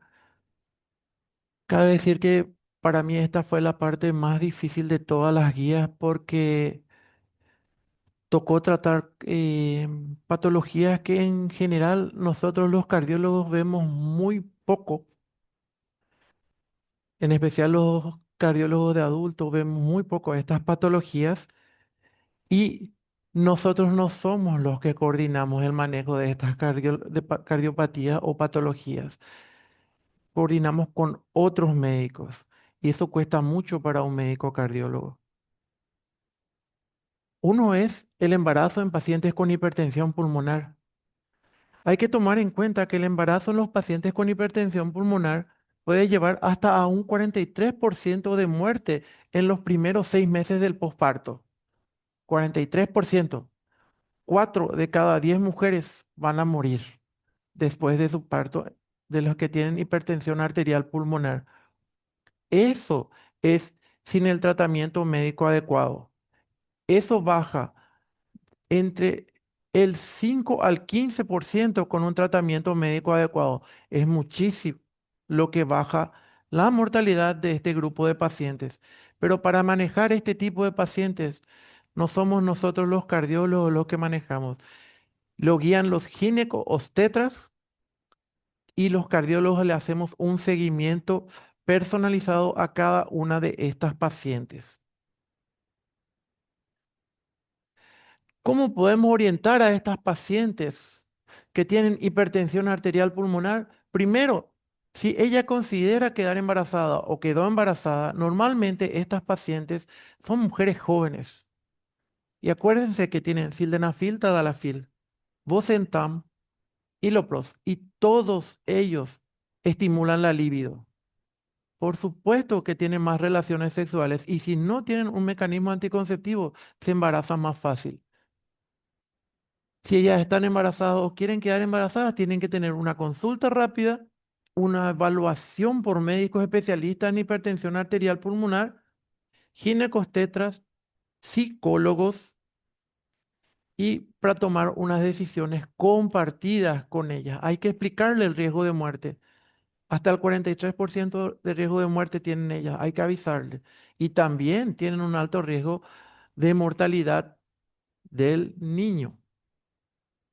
Luego, si quedaron embarazadas, hay que hacer una evaluación clínica en un centro con especialistas en hipertensión pulmonar y cada 6 a 12 semanas hacer un control en el primer y segundo trimestre, cada 2 a 4 semanas en el tercer trimestre, enfocándonos en factores pronósticos que ya mencionaron las doctoras, en la ecocardiografía, el NT-proBNP y los estudios de desarrollo fetal, controlando el producto, el niño.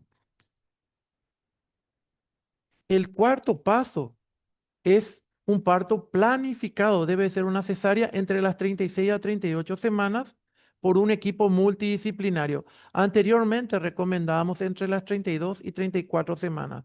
Actualmente se recomienda prolongar lo más que se pueda, si podemos llegar a las 36 y 38 semanas para mayor supervivencia del niño.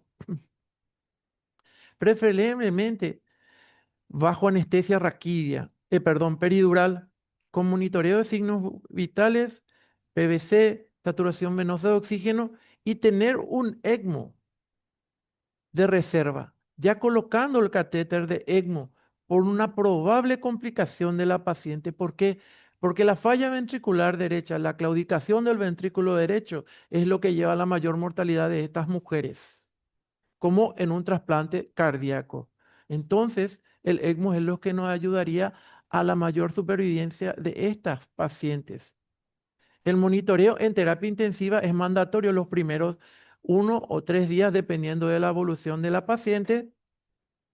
Y al alta, en el paso 6 de la unidad coronaria, la paciente debería pasar a una sala de medicina interna o cardiología con seguimiento diario de los cardiólogos hasta el alta. Seguimiento posparto inmediato. El riesgo de colapso hemodinámico del ventrículo derecho en las primeras 12 horas, como dije, es muy alto, por eso es recomendable el ECMO y la vigilancia estrecha. Hay que hacer los controles laboratoriales, hemoglobina, troponina, proBNP y lactato para descartar una falla cardíaca derecha y un seguimiento ginecostétrico muy riguroso. Luego ya, a largo plazo, la paciente al alza debe seguir por el consultorio de cardiología y o neumología por un especialista de hipertensión pulmonar. ¿Qué medicamentos nosotros podemos usar en pacientes con hipertensión pulmonar? Y de los que tenemos acá en Paraguay, las prostaglandinas, el teprostinil y o el hilopros son 2 medicamentos que podemos usar, el sildenafil y o el tadalafil. Ahora, no podemos usar bocetentan o macitentan porque son teratogénicos. Tampoco podemos usar el Yosiwat porque fue teratogénico en ratas y y tenemos ya experiencia positiva con el uso de sildenafil e hilopros en algunas pacientes que son las que estuvieron bendecidas y tenían IPS y pudieron hacer un buen seguimiento de su embarazo. Actualmente, por gestiones de políticas de mucha gente, conseguimos que a este tipo de pacientes se le consiga el hilopros o el teprostinil si están embarazadas mediante la Defensoría del Pueblo para su tratamiento durante el embarazo y posterior al embarazo. Es muy importante iniciar esta medicación para mejorar el pronóstico de vida. Va a mejorar de una mortalidad del 43% a una mortalidad entre 5 a 15%. Es mucho. Ahora vamos a hablar de hipertensión pulmonar en pediatría. Yo voy a hablar de este cuadro, pero el que escribió y corrigió y arregló en mayor porcentaje este cuadro fue el doctor Junior Greco, que es cardiólogo pediatra intervencionista, y es el que en realidad hizo el flujograma aquí que observamos. En este tipo de pacientes pediátricos hay que evaluar si tiene hipertensión arterial pulmonar que es o no vasoreactiva, con test de vasoreactividad positivo o negativo. Si tiene test de vasoreactividad positiva, ya no incluimos en este cuadro y le iniciamos antagonista de la aldosterona. Si tiene test de vasoreactividad negativa y no tiene afecciones cardiovasculares en el costado rojo, hacemos la estratificación de riesgo y evaluamos. Si tiene un riesgo bajo, iniciamos inhibidor de la fosfodiesterasa 5 y antagonista de la endotelina. Y si tiene alto riesgo, iniciamos inhibidor de la fosfodiesterasa 5, bosentan y inhibidor de la fosfodiesterasa 5. Evaluamos la respuesta al tratamiento, como dijeron la doctora, cada 3 o 4 meses y vamos adecuando el tratamiento periódicamente. Y en los pacientes con cardiopatías cardiopulmonares, depende de cada una de las cardiopatías, tiene un tratamiento diferente que tiene que ser evaluado por un equipo multidisciplinario de cardiólogos pediatras.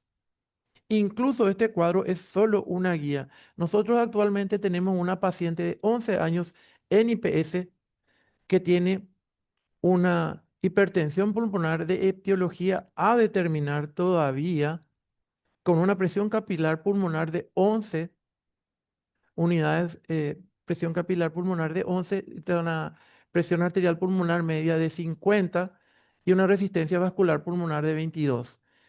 Y tiene una miocardiopatía restrictiva en fase dilatada, pero tiene una hipertensión precapilar. Esta paciente va a ser beneficiada con los medicamentos específicos de hipertensión arterial pulmonar, pero tenemos que evaluar por qué esta paciente teniendo una miocardiopatía restrictiva tiene una hipertensión precapilar. Allí incluso tendríamos que evaluar si la paciente no tendría que realizarse el test de carga de fluidos para evaluar si no sube la presión capilar pulmonar y es una presión capilar pulmonar de izquierda enmascarada como hipertensión arterial pulmonar. ¿Qué medicamentos podemos usar en los pediátricos? Esto me parece lo más importante de todo para nosotros. Sildenafil o tadalafil. Yosiwap también se pueden usar si tienen más de 50 kilogramos. Bosentan, Ambrisentan se pueden utilizar en pediátricos y epoprostenol, teprostinil, Celexipac aún están en estudio y todavía no sabemos si podemos utilizar. El Ilopros, hay textos que figuran que sí se puede utilizar, pero tanto la EMA como la FDA no tienen una aprobación para su uso. Hay sí autoridades a nivel sudamericano como Chile y Argentina que sí autorizan su uso para pediátricos. El manejo perioperatorio de pacientes con hipertensión arterial pulmonar es algo para mí en extrema complicado. Esto es paciente para cualquier tipo de cirugía de un paciente con hipertensión arterial pulmonar. ¿Qué tenemos que hacer? Tenemos que formar un equipo multidisciplinario para el tratamiento. Hay que optimizar el tratamiento de la hipertensión arterial pulmonar. Hay que evaluar las puntuaciones de riesgo, REVEAL 2 y las puntuaciones de la ERS y de la Sociedad Europea de Cardiología, realizar la ecocardiografía para ver su característica y ver sus comorbilidades y tratarlas, optimizar su tratamiento al máximo.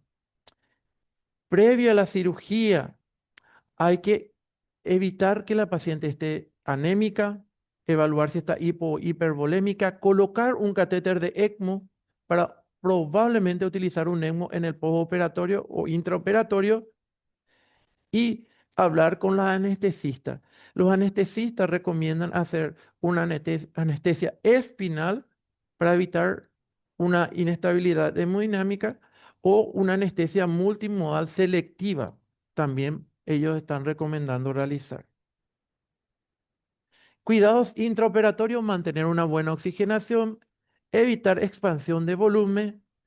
Los pacientes que están con prostaciclinas, continuar con su tratamiento, no suspenderlo, incluso en el intraoperatorio mantener, evitar hipotensión, usar una PIP baja, uso de vasodilatadores pulmonares como óxido nítrico o prostanoide está recomendado y evitar vasopresores en dosis altas. En el postoperatorio puede producirse la claudicación del ventrículo derecho. Para eso es que es recomendable tener el ECMO. También puede producirse hipoxemia. Hay que monitorizar la función del ventrículo derecho. Y si hay hipotensión postoperatoria, hay que considerar evaluar una ecocardiografía buscando ver cómo funciona el ventrículo derecho. Hacer un soporte con inotrópicos, dobutamina y isoproterenol podemos utilizar en estos casos. Tratamiento de hipo o hipervolemia y de las arritmias.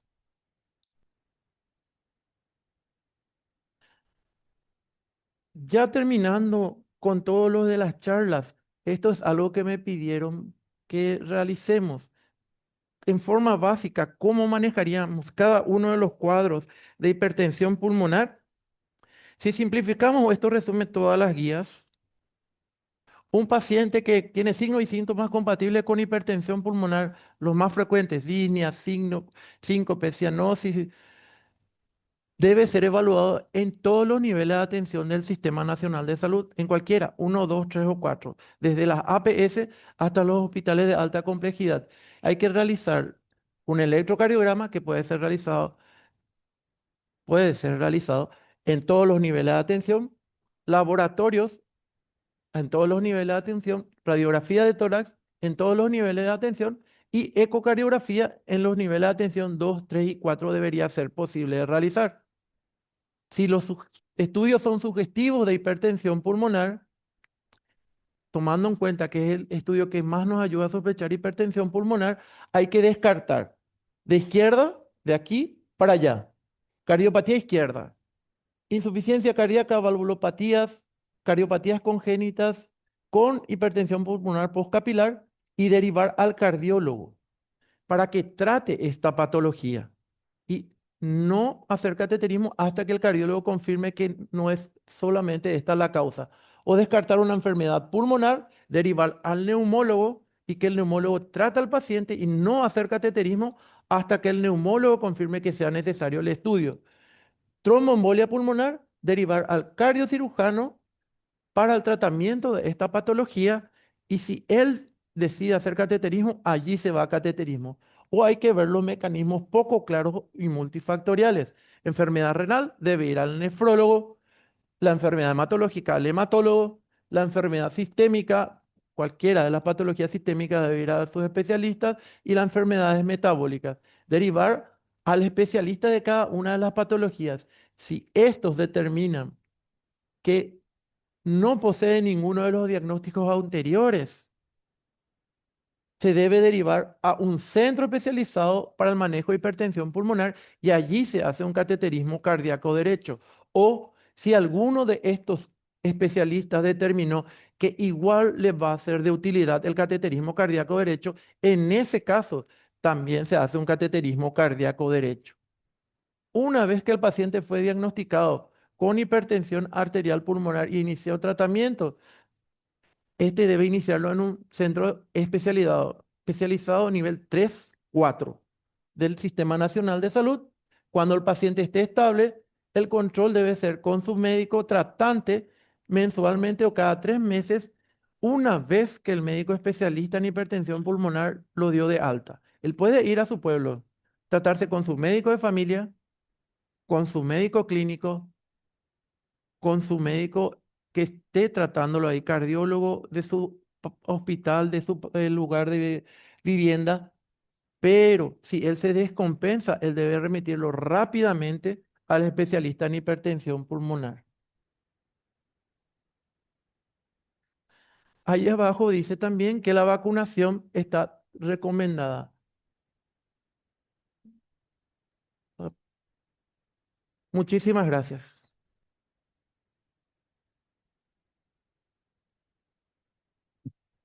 Bueno, vamos a dar lugar a la discusión. Quiero presentar a los panelistas.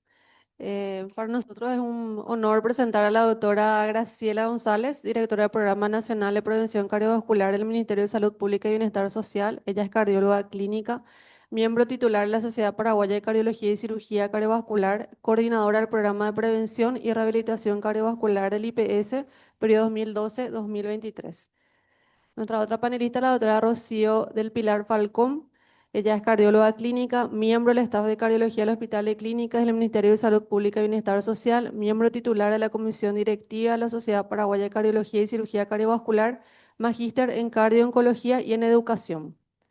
Nuestra tercera panelista, la doctora Dayana Ferreira, una gran amiga y cardióloga clínica e intervencionista, miembro titular del Consejo de Cardiopatía en la Mujer de la Sociedad Paraguaya de Cardiología y Cirugía Cardiovascular, expresidenta de la Sociedad Paraguaya de Cuidados Intensivos Cardiovasculares. Muy bien. Ok. Buenas noches a todos. Muchísimas gracias por la invitación y nada más felicitarles a todo el equipo que ha conformado para la elaboración de esta guía, que sin duda alguna va a ser muy importante para nuestro país, ¿no? Y para poder ser aplicado en todo el sistema nacional de salud. Es una patología que realmente mismo para el cardiólogo a veces es de difícil manejo. Entonces necesitamos a partir de esta guía, creo que tenemos un gran compromiso para la difusión, capacitación y formación de los médicos generales, para empezar siempre fortalecer lo que es la unidad de salud de la familia y la atención primaria, para lo que va a ser el conocimiento de esta patología, porque después de consultar con el especialista tiene que volver a las APS, entonces a las unidades de salud de la familia. Entonces eso yo creo que va a ser un gran compromiso luego para capacitarle, ¿cierto? Al médico, al internista, inclusive a los médicos de la APS, y mismo para nosotros los cardiólogos, porque para el cardiólogo general que no tiene esta capacitación específica realmente hay muchas lagunas que tenemos que estar actualizando y mejorando, ¿cierto? Y en relación, una pregunta nada más acá para el panel que conforma, porque nosotros trabajamos mucho lo que es en rehabilitación cardíaca en IPS. Yo no sé, quería escuchar la opinión de ustedes en cuanto a propuestas para rehabilitación cardíaca o qué proponen para estos pacientes con hipertensión pulmonar. Si bien nosotros realmente no tenemos mucha experiencia, pero quería saber la opinión de ustedes. ¿Respondo? Hola. Hola, sí, nosotros este grupo de pacientes lo estamos manejando de la siguiente manera. Lo mandamos al área de rehabilitación cardiovascular en el IPS a neumología, le hacemos la prueba de caminata de 6 minutos y según esta nosotros reglamos qué tipo de actividades puede realizar este tipo de pacientes en cuanto a actividades físicas. También hasta hace 3 meses teníamos una psicóloga que era exclusiva nuestra. Ahora estamos buscando, como se jubiló nuestra psicóloga, estamos buscando una nueva psicóloga que nos siga a nuestros pacientes. Pero sí tenemos el apoyo del servicio de psicología del Hospital Central que nos ayuda a manejar este tipo de pacientes. Con respecto a la parte de nutrición, tenemos también una, vamos a decir, consulta acelerada para este tipo de pacientes, pero para ser sincero, la parte de nutrición todavía nuestras nutriólogas o nutricionistas no manejan mucho cómo tratar a este tipo de pacientes. Ahora, la parte de actividad física sí está bien determinada y estamos, al menos en el Hospital Central, estamos trabajando muy bien con el doctor Lucas Aquino y la doctora Carmen Saldívar. A veces enviamos pacientes que ellos nos evalúan y nos ayudan a manejarlos.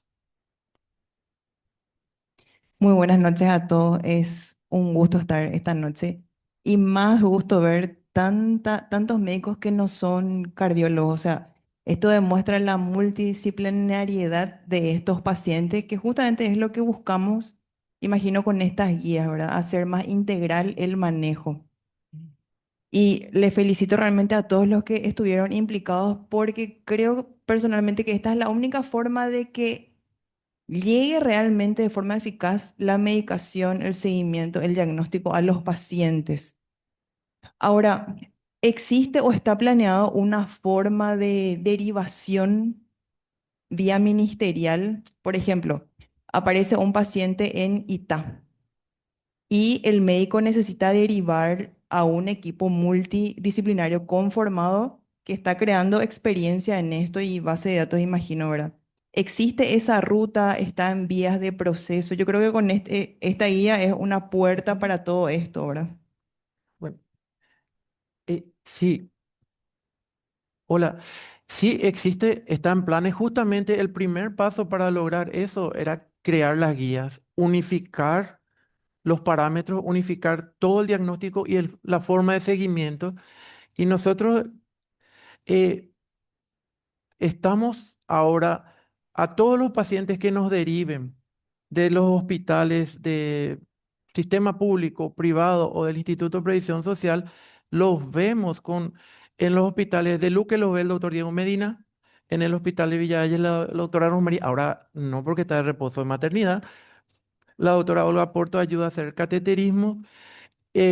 Yo a veces ayudo en el Hospital Central y hay una serie de médicos que nos ayudan, pero la doctora Graciela González nos había dicho, vamos a quitar las guías y luego vamos a hacer un plan de trabajo para incluir una forma de trabajo. Incluso tenemos que tener un hospital donde podamos manejar todos los pacientes, incluso las embarazadas o pediátricos, que es nuestro problema más grave. Nosotros para abrir el arsenal terapéutico del paraguas, o como diríamos, tratar a todos los pacientes, pedimos al laboratorio INDES que nos ayude a formar médicos en hipertensión pulmonar. Nosotros no empezamos por IPS. Nosotros pedimos, por favor, necesitamos un hospital que sea a nivel nacional. El primer hospital donde se hizo una jornada de cateterismo y se ayudó a formar médicos fue en el Hospital San Jorge. Luego se fue al Hospital Central del IPS para ayudar y formar médicos. Y también se los mandó a formarse en hipertensión pulmonar al extranjero. Y el tercer grupo hospital grande que fuimos fue al Hospital de Clínicas. Estamos tratando, gracias al laboratorio que nos está ayudando a formar varios médicos, no solo cardiólogos, neumólogos, algunos clínicos que deseen manejar esta patología. Y estamos tratando de expandir a nivel nacional. También el año pasado, este año fue, que hicimos una jornada en Don Papalo, hicimos una jornada cerrada con varios médicos de todo el Paraguay para que nos deriven pacientes con referentes de varias áreas y varias ciudades del Asunción Central y del interior del país para poder unificar algunos criterios y que tengamos mayor derivación de pacientes, porque la mayoría de estos pacientes, nuestro problema es que consultan tarde. Para cuando consultan ya tienen 1 o 2 años de evolución. A mí la semana pasada me vino una paciente que ya tenía 3 años de seguimiento por cardiólogos y ya diagnosticada con hipertensión pulmonar, por cateterismo, por ecocardiografía y aún sin tratamiento. Y ya fue vista por 3 cardiólogos. Y para lograr esto, creo que lo primero que tenemos que hacer es lo que la doctora Graciela nos dijo.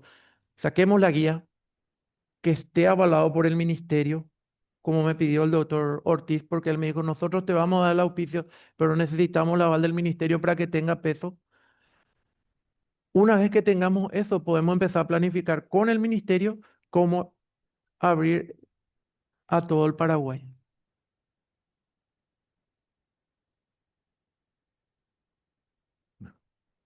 Ver.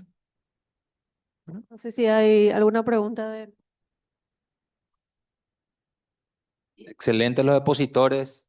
Felicitaciones, realmente estuvo espectacular. Las charlas estuvieron muy buenas. Al inicio me preocupó un poquitito por el tema de que decía en las guías, Existe. todos los pacientes con hipertensión pulmonar tienen que irse a cateterismo derecho. Y eso me preocupó, ¿verdad? Porque todo el día vemos hipertensión pulmonar en nuestro laboratorio de eco y en la parte clínica. Y durante todas las charlas se hablaba de eso, hasta que al último Felipe habló y abrió un poquitito la luz, ¿verdad? Porque nosotros, la mayoría de todos nuestros pacientes son tipo 2, ¿verdad? Los postcapilares. Y vemos hipertensión pulmonar todo el día en los pacientes con insuficiencia cardíaca y en aquellos pacientes con presiones capilares pulmonares mayor a 15 milímetros de mercurio o con valvulopatía importante, ya tratamos nada más la hipertensión pulmonar y ni pensamos en cateterismo derecho, ¿verdad? Y eso me parece a mí lo lógico y a pesar de que las guías me parece que al inicio te hablan obligatoriamente habla de cateterismo derecho, pero me parece a mí que no corresponde, ¿verdad? No sé qué piensan para debatir un poquitito, Felipe. ¿Van a responder o respondo yo?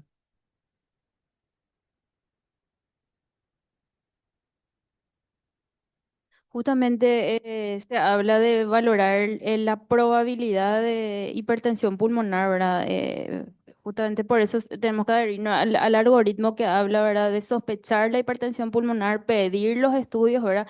Estudios básicos que se pueden pedir a nivel de APS o a nivel de clínico general, hacer una historia clínica detallada, un examen físico exhaustivo, además de estudios básicos como un electro, una radiografía de tórax, una gasometría y con ello sospechar de la causa y solicitar la ecocardio para que nos hable de la probabilidad de hipertensión pulmonar y acorde a eso solicitar el cateterismo derecho. Existen casos, ¿verdad?, que tocamos también en el equipo multidisciplinario que no encontramos nosotros una ecocardia de alta probabilidad, pero la paciente persiste con disnea. Ya le pedimos todos los estudios, ya le pedimos todos los estudios etiológicos, un perfil reumatológico, una angiotomografía y la paciente sigue con disnea empeorando y en esos casos, por ejemplo, sí tenemos que entrar a cateterismo para ver si hay o no hipertensión pulmonar, pero generalmente seguimos la guía y el algoritmo este de la ecocardiografía con alta probabilidad.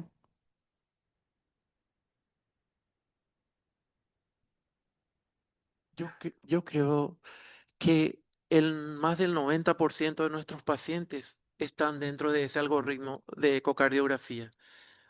Si tenemos mala suerte y siendo mal, con muy mala suerte, llegaría a un 10% los que no están dentro de ese algoritmo. Son muy pocos pacientes los que no entran dentro de ese algoritmo. Ese último algoritmo que mostramos, cómo manejar los pacientes, es el más práctico y más fácil de manejar a cada uno de nuestros pacientes a nivel nacional, adecuado a nuestra realidad paraguaya.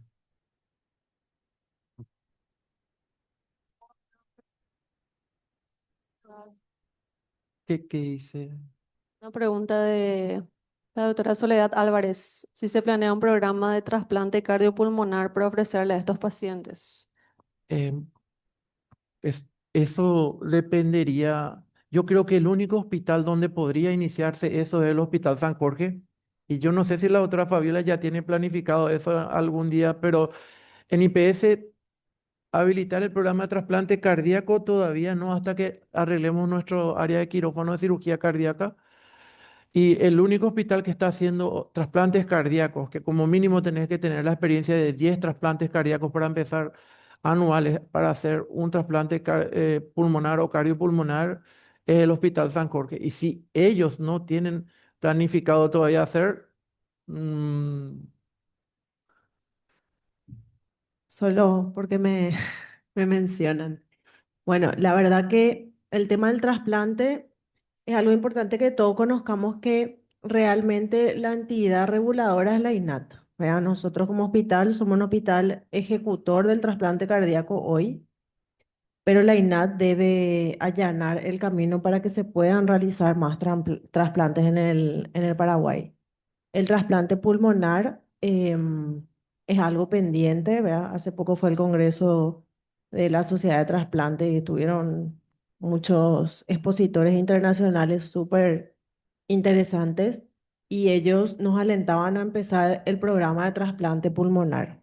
No sé si el Hospital San Jorge o el Instituto de Cardiología es el lugar, pero sin duda la INAT es la que tiene que propulsar el inicio de este programa en Paraguay, ¿verdad? Nosotros como hospital estamos abiertos, nos tienen que dar las herramientas y sin duda trabajar con el centro pulmonar que es el INERAM en este caso, ¿verdad? Del ministerio, por ejemplo, ¿verdad? Y, y en cuanto al manejo de esta patología y bueno, todo, es que nos den las herramientas para poder manejar este tipo de pacientes, porque cuanto más hacemos el diagnóstico, necesitamos el tratamiento y todas las herramientas que se requieren para que el paciente tenga una buena evolución. Yo quisiera hacer una pregunta, ya que tenemos hemodinamistas acá, porque a veces nosotros pensamos que el cateterismo derecho tenemos como un tabú para el cateterismo derecho, y es importante el cateterismo derecho en lo que es el manejo de la hipertensión pulmonar, en el momento que ya vamos a iniciar un tratamiento específico, en el seguimiento, o sea que, y por eso es que quería preguntar a las dos hemodinamistas que tenemos acá, ¿cuáles son las complicaciones que ustedes ven en su día a día acá en Paraguay en el cateterismo derecho?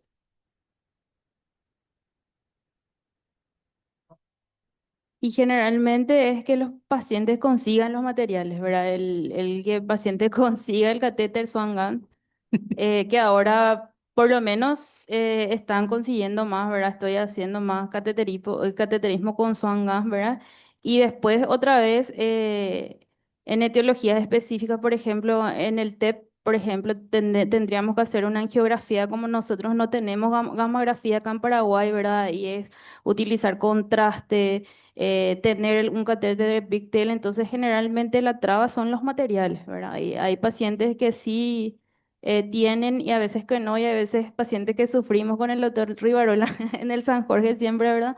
Y vemos cómo conseguir a veces y a veces lastimosamente no podemos ayudar, pero en la gran mayoría de las veces estamos llegando, ¿verdad, doctor?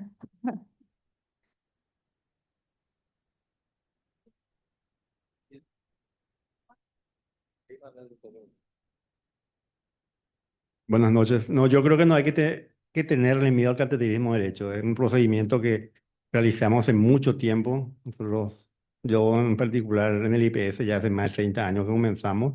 Es cierto que no había todas estas drogas que hay ahora, todas estas guías, pero el cateterismo derecho hecho por personas que están acostumbradas tiene muy pocas complicaciones, ¿verdad? Así que no tengan miedo. Los que están indicados deben enviar porque en realidad cambia el diagnóstico, cambia qué tipo de tratamiento darle, cambia a ver si está evolucionando bien y tengo que llegar sobre todo a tiempo, ¿verdad? No por temerle al cateterismo derecho, posterguemos eso, ¿verdad? Porque eso cambia mucho y sobre todo el pronóstico, porque si llegamos tarde hay muy poco que hacer, sobre todo en el trasplante pulmonar que yo creo que está bastante difícil todavía. Así que ánimo a todo. Quiero decir que con el cateterismo derecho, el paciente entra de mañana, se hace el cateterismo derecho y se va a la tarde. Eso es muy importante, es decir, el cateterismo derecho no tarda como el cateterismo izquierdo que se queda mucho tiempo más o tiene más riesgo de complicaciones. Y ahora quiero decir, dejarle a la otra. Ah, sí, claro, sí. Miren, con el tema de, yo tengo la oportunidad de trabajar en, no sé si trabajar, pero estar en varios lugares. Y eso hace que uno le conozca a mucha gente. Y ya no es un caso puntual, porque a veces con el ejemplo, yo creo que con los casos prácticos de la vida real, uno aprende muchísimo de todos los colegas, de los pacientes con los que se desenvuelve también. Y hace 6 meses atrás, un neumólogo amigo que estaba en consultorio en el INERAN le lleva a un muchachito, un nene de 21 años, estudiante de ciencias audiovisuales, le lleva al lugar donde yo estaba en la sala de neumología en el INERAN y me dice, Dayana, mira, yo tengo este nene de 21 años que se sincopeó, vino de Capiatal, estudiaron allá, le hicieron este electro y le dijeron que venga al INERAN. Esta es su tomografía y me trae una tomografía, un tronco de arteria pulmonar muy grande de 42 milímetros, un ventrículo derecho de 60 milímetros, me traía una ecocardio que le había hecho una colega pediatra. Tenía un ventrículo derecho grande, dilatado, una presión sistólica estimada de arteria pulmonar de 110 milímetros de mercurio, ¿verdad? El nene se había sincopeado en 2 ocasiones, yendo a la despensa primera vez a comprar una gaseosa y la segunda vez corriendo con un perro. Había llegado con ese ecocardio que yo les comento. Entonces, la reumatóloga que estaba en el hospital estaba cerca. Yo le digo, che, vamos a mirarle conmigo. Ya le había visto al neumólogo que le había traído, a mí que soy cardióloga. La reumatóloga justo pasaba ahí, mira, esta paciente, vamos a pedirle estos estudios, ¿verdad? Pa, pa, pum. Entonces, era una hipertensión pulmonar hasta acá, parecía primaria, estudiamos todo lo que pudimos, ¿verdad? Angiotac, limpia, sin lesiones. Entonces yo le llamo a Rosmary y le digo, Rosmary, tengo un nene que está con 21 años que tiene esto, y me dice, Diana, no lo voy a poder ver porque yo estoy de permiso, estaba muy, muy grande el bebé, ¿verdad? O sea, ya estaba muy avanzado el embarazo de Rosmarie, ¿verdad? Perdón, ¿verdad? Entonces, ese nene, ese paciente necesitaba un CATE derecho. Cuando nosotros le planteamos el CATE derecho a ese paciente, él sintió que se iba a morir y él entró en una crisis, entró en una depresión y son pacientes muy complejos de manejar, son pacientes con un entorno familiar también muy difícil. Y bueno, y yo hablo con Olga, le digo, Olga, mira, este nene necesita un CATE y Olga buscó el catéter, Olga buscó el introductor, el doctor Rivarola con Olga hicieron el procedimiento. El muchacho tenía una hipertensión pulmonar severa, precapilar, ¿sí? Una hipertensión pulmonar primaria. Comenzó con Felipe el tratamiento, él inició Bosentan con Tadalafilo, ¿verdad? Y ese ventrículo que inicialmente en mayo, ¿sí? Ahora estamos en octubre, ese ventrículo que inicialmente en mayo estaba en 64 con una presión media de la arteria pulmonar en ese entonces de 60, si mal no recuerdo. Hoy ese ventrículo está en 35, hoy ese nene hace una actividad habitual, hace sus actividades regulares, se sigue yendo a la facultad y la verdad que él viene con la doble terapia en este momento, ¿verdad? Estamos viendo si es que con lo que viene no necesita triple esquema, pero son pacientes que nos tocan a todos y son pacientes que van haciendo circuito, ¿verdad? O sea, yo más que una pregunta es solamente mostrarles, ejemplificarles que son casos que nos llegan, son casos que nos tocan y son casos que nos empujan a nosotros a que este tipo de sesiones se hagan y a que este tipo de guías se planifiquen, porque hay muchísimos pacientes que se van a beneficiar y son gente joven muchas veces, ¿verdad? Es solamente eso, ¿verdad? Así que las dos cosas, felicitarle a ustedes por el enorme trabajo que hacen y sobre todo a Olga y al doctor Rivarola porque son los que más hacen este tipo de procedimientos y el índice de complicaciones no sé, es extremadamente bajo. Así que no tengamos miedo al CATE, que es bastante, digamos, no da gusto, pero ayuda muchísimo a llegar al resultado y a modificar el pronóstico de los pacientes. Bueno, no sé si hay otra pregunta del auditorio.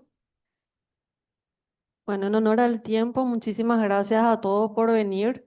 Esto es un ejemplo de que todos juntos podemos, así que esperemos sacar guías en otras patologías también. Muchas gracias a todos.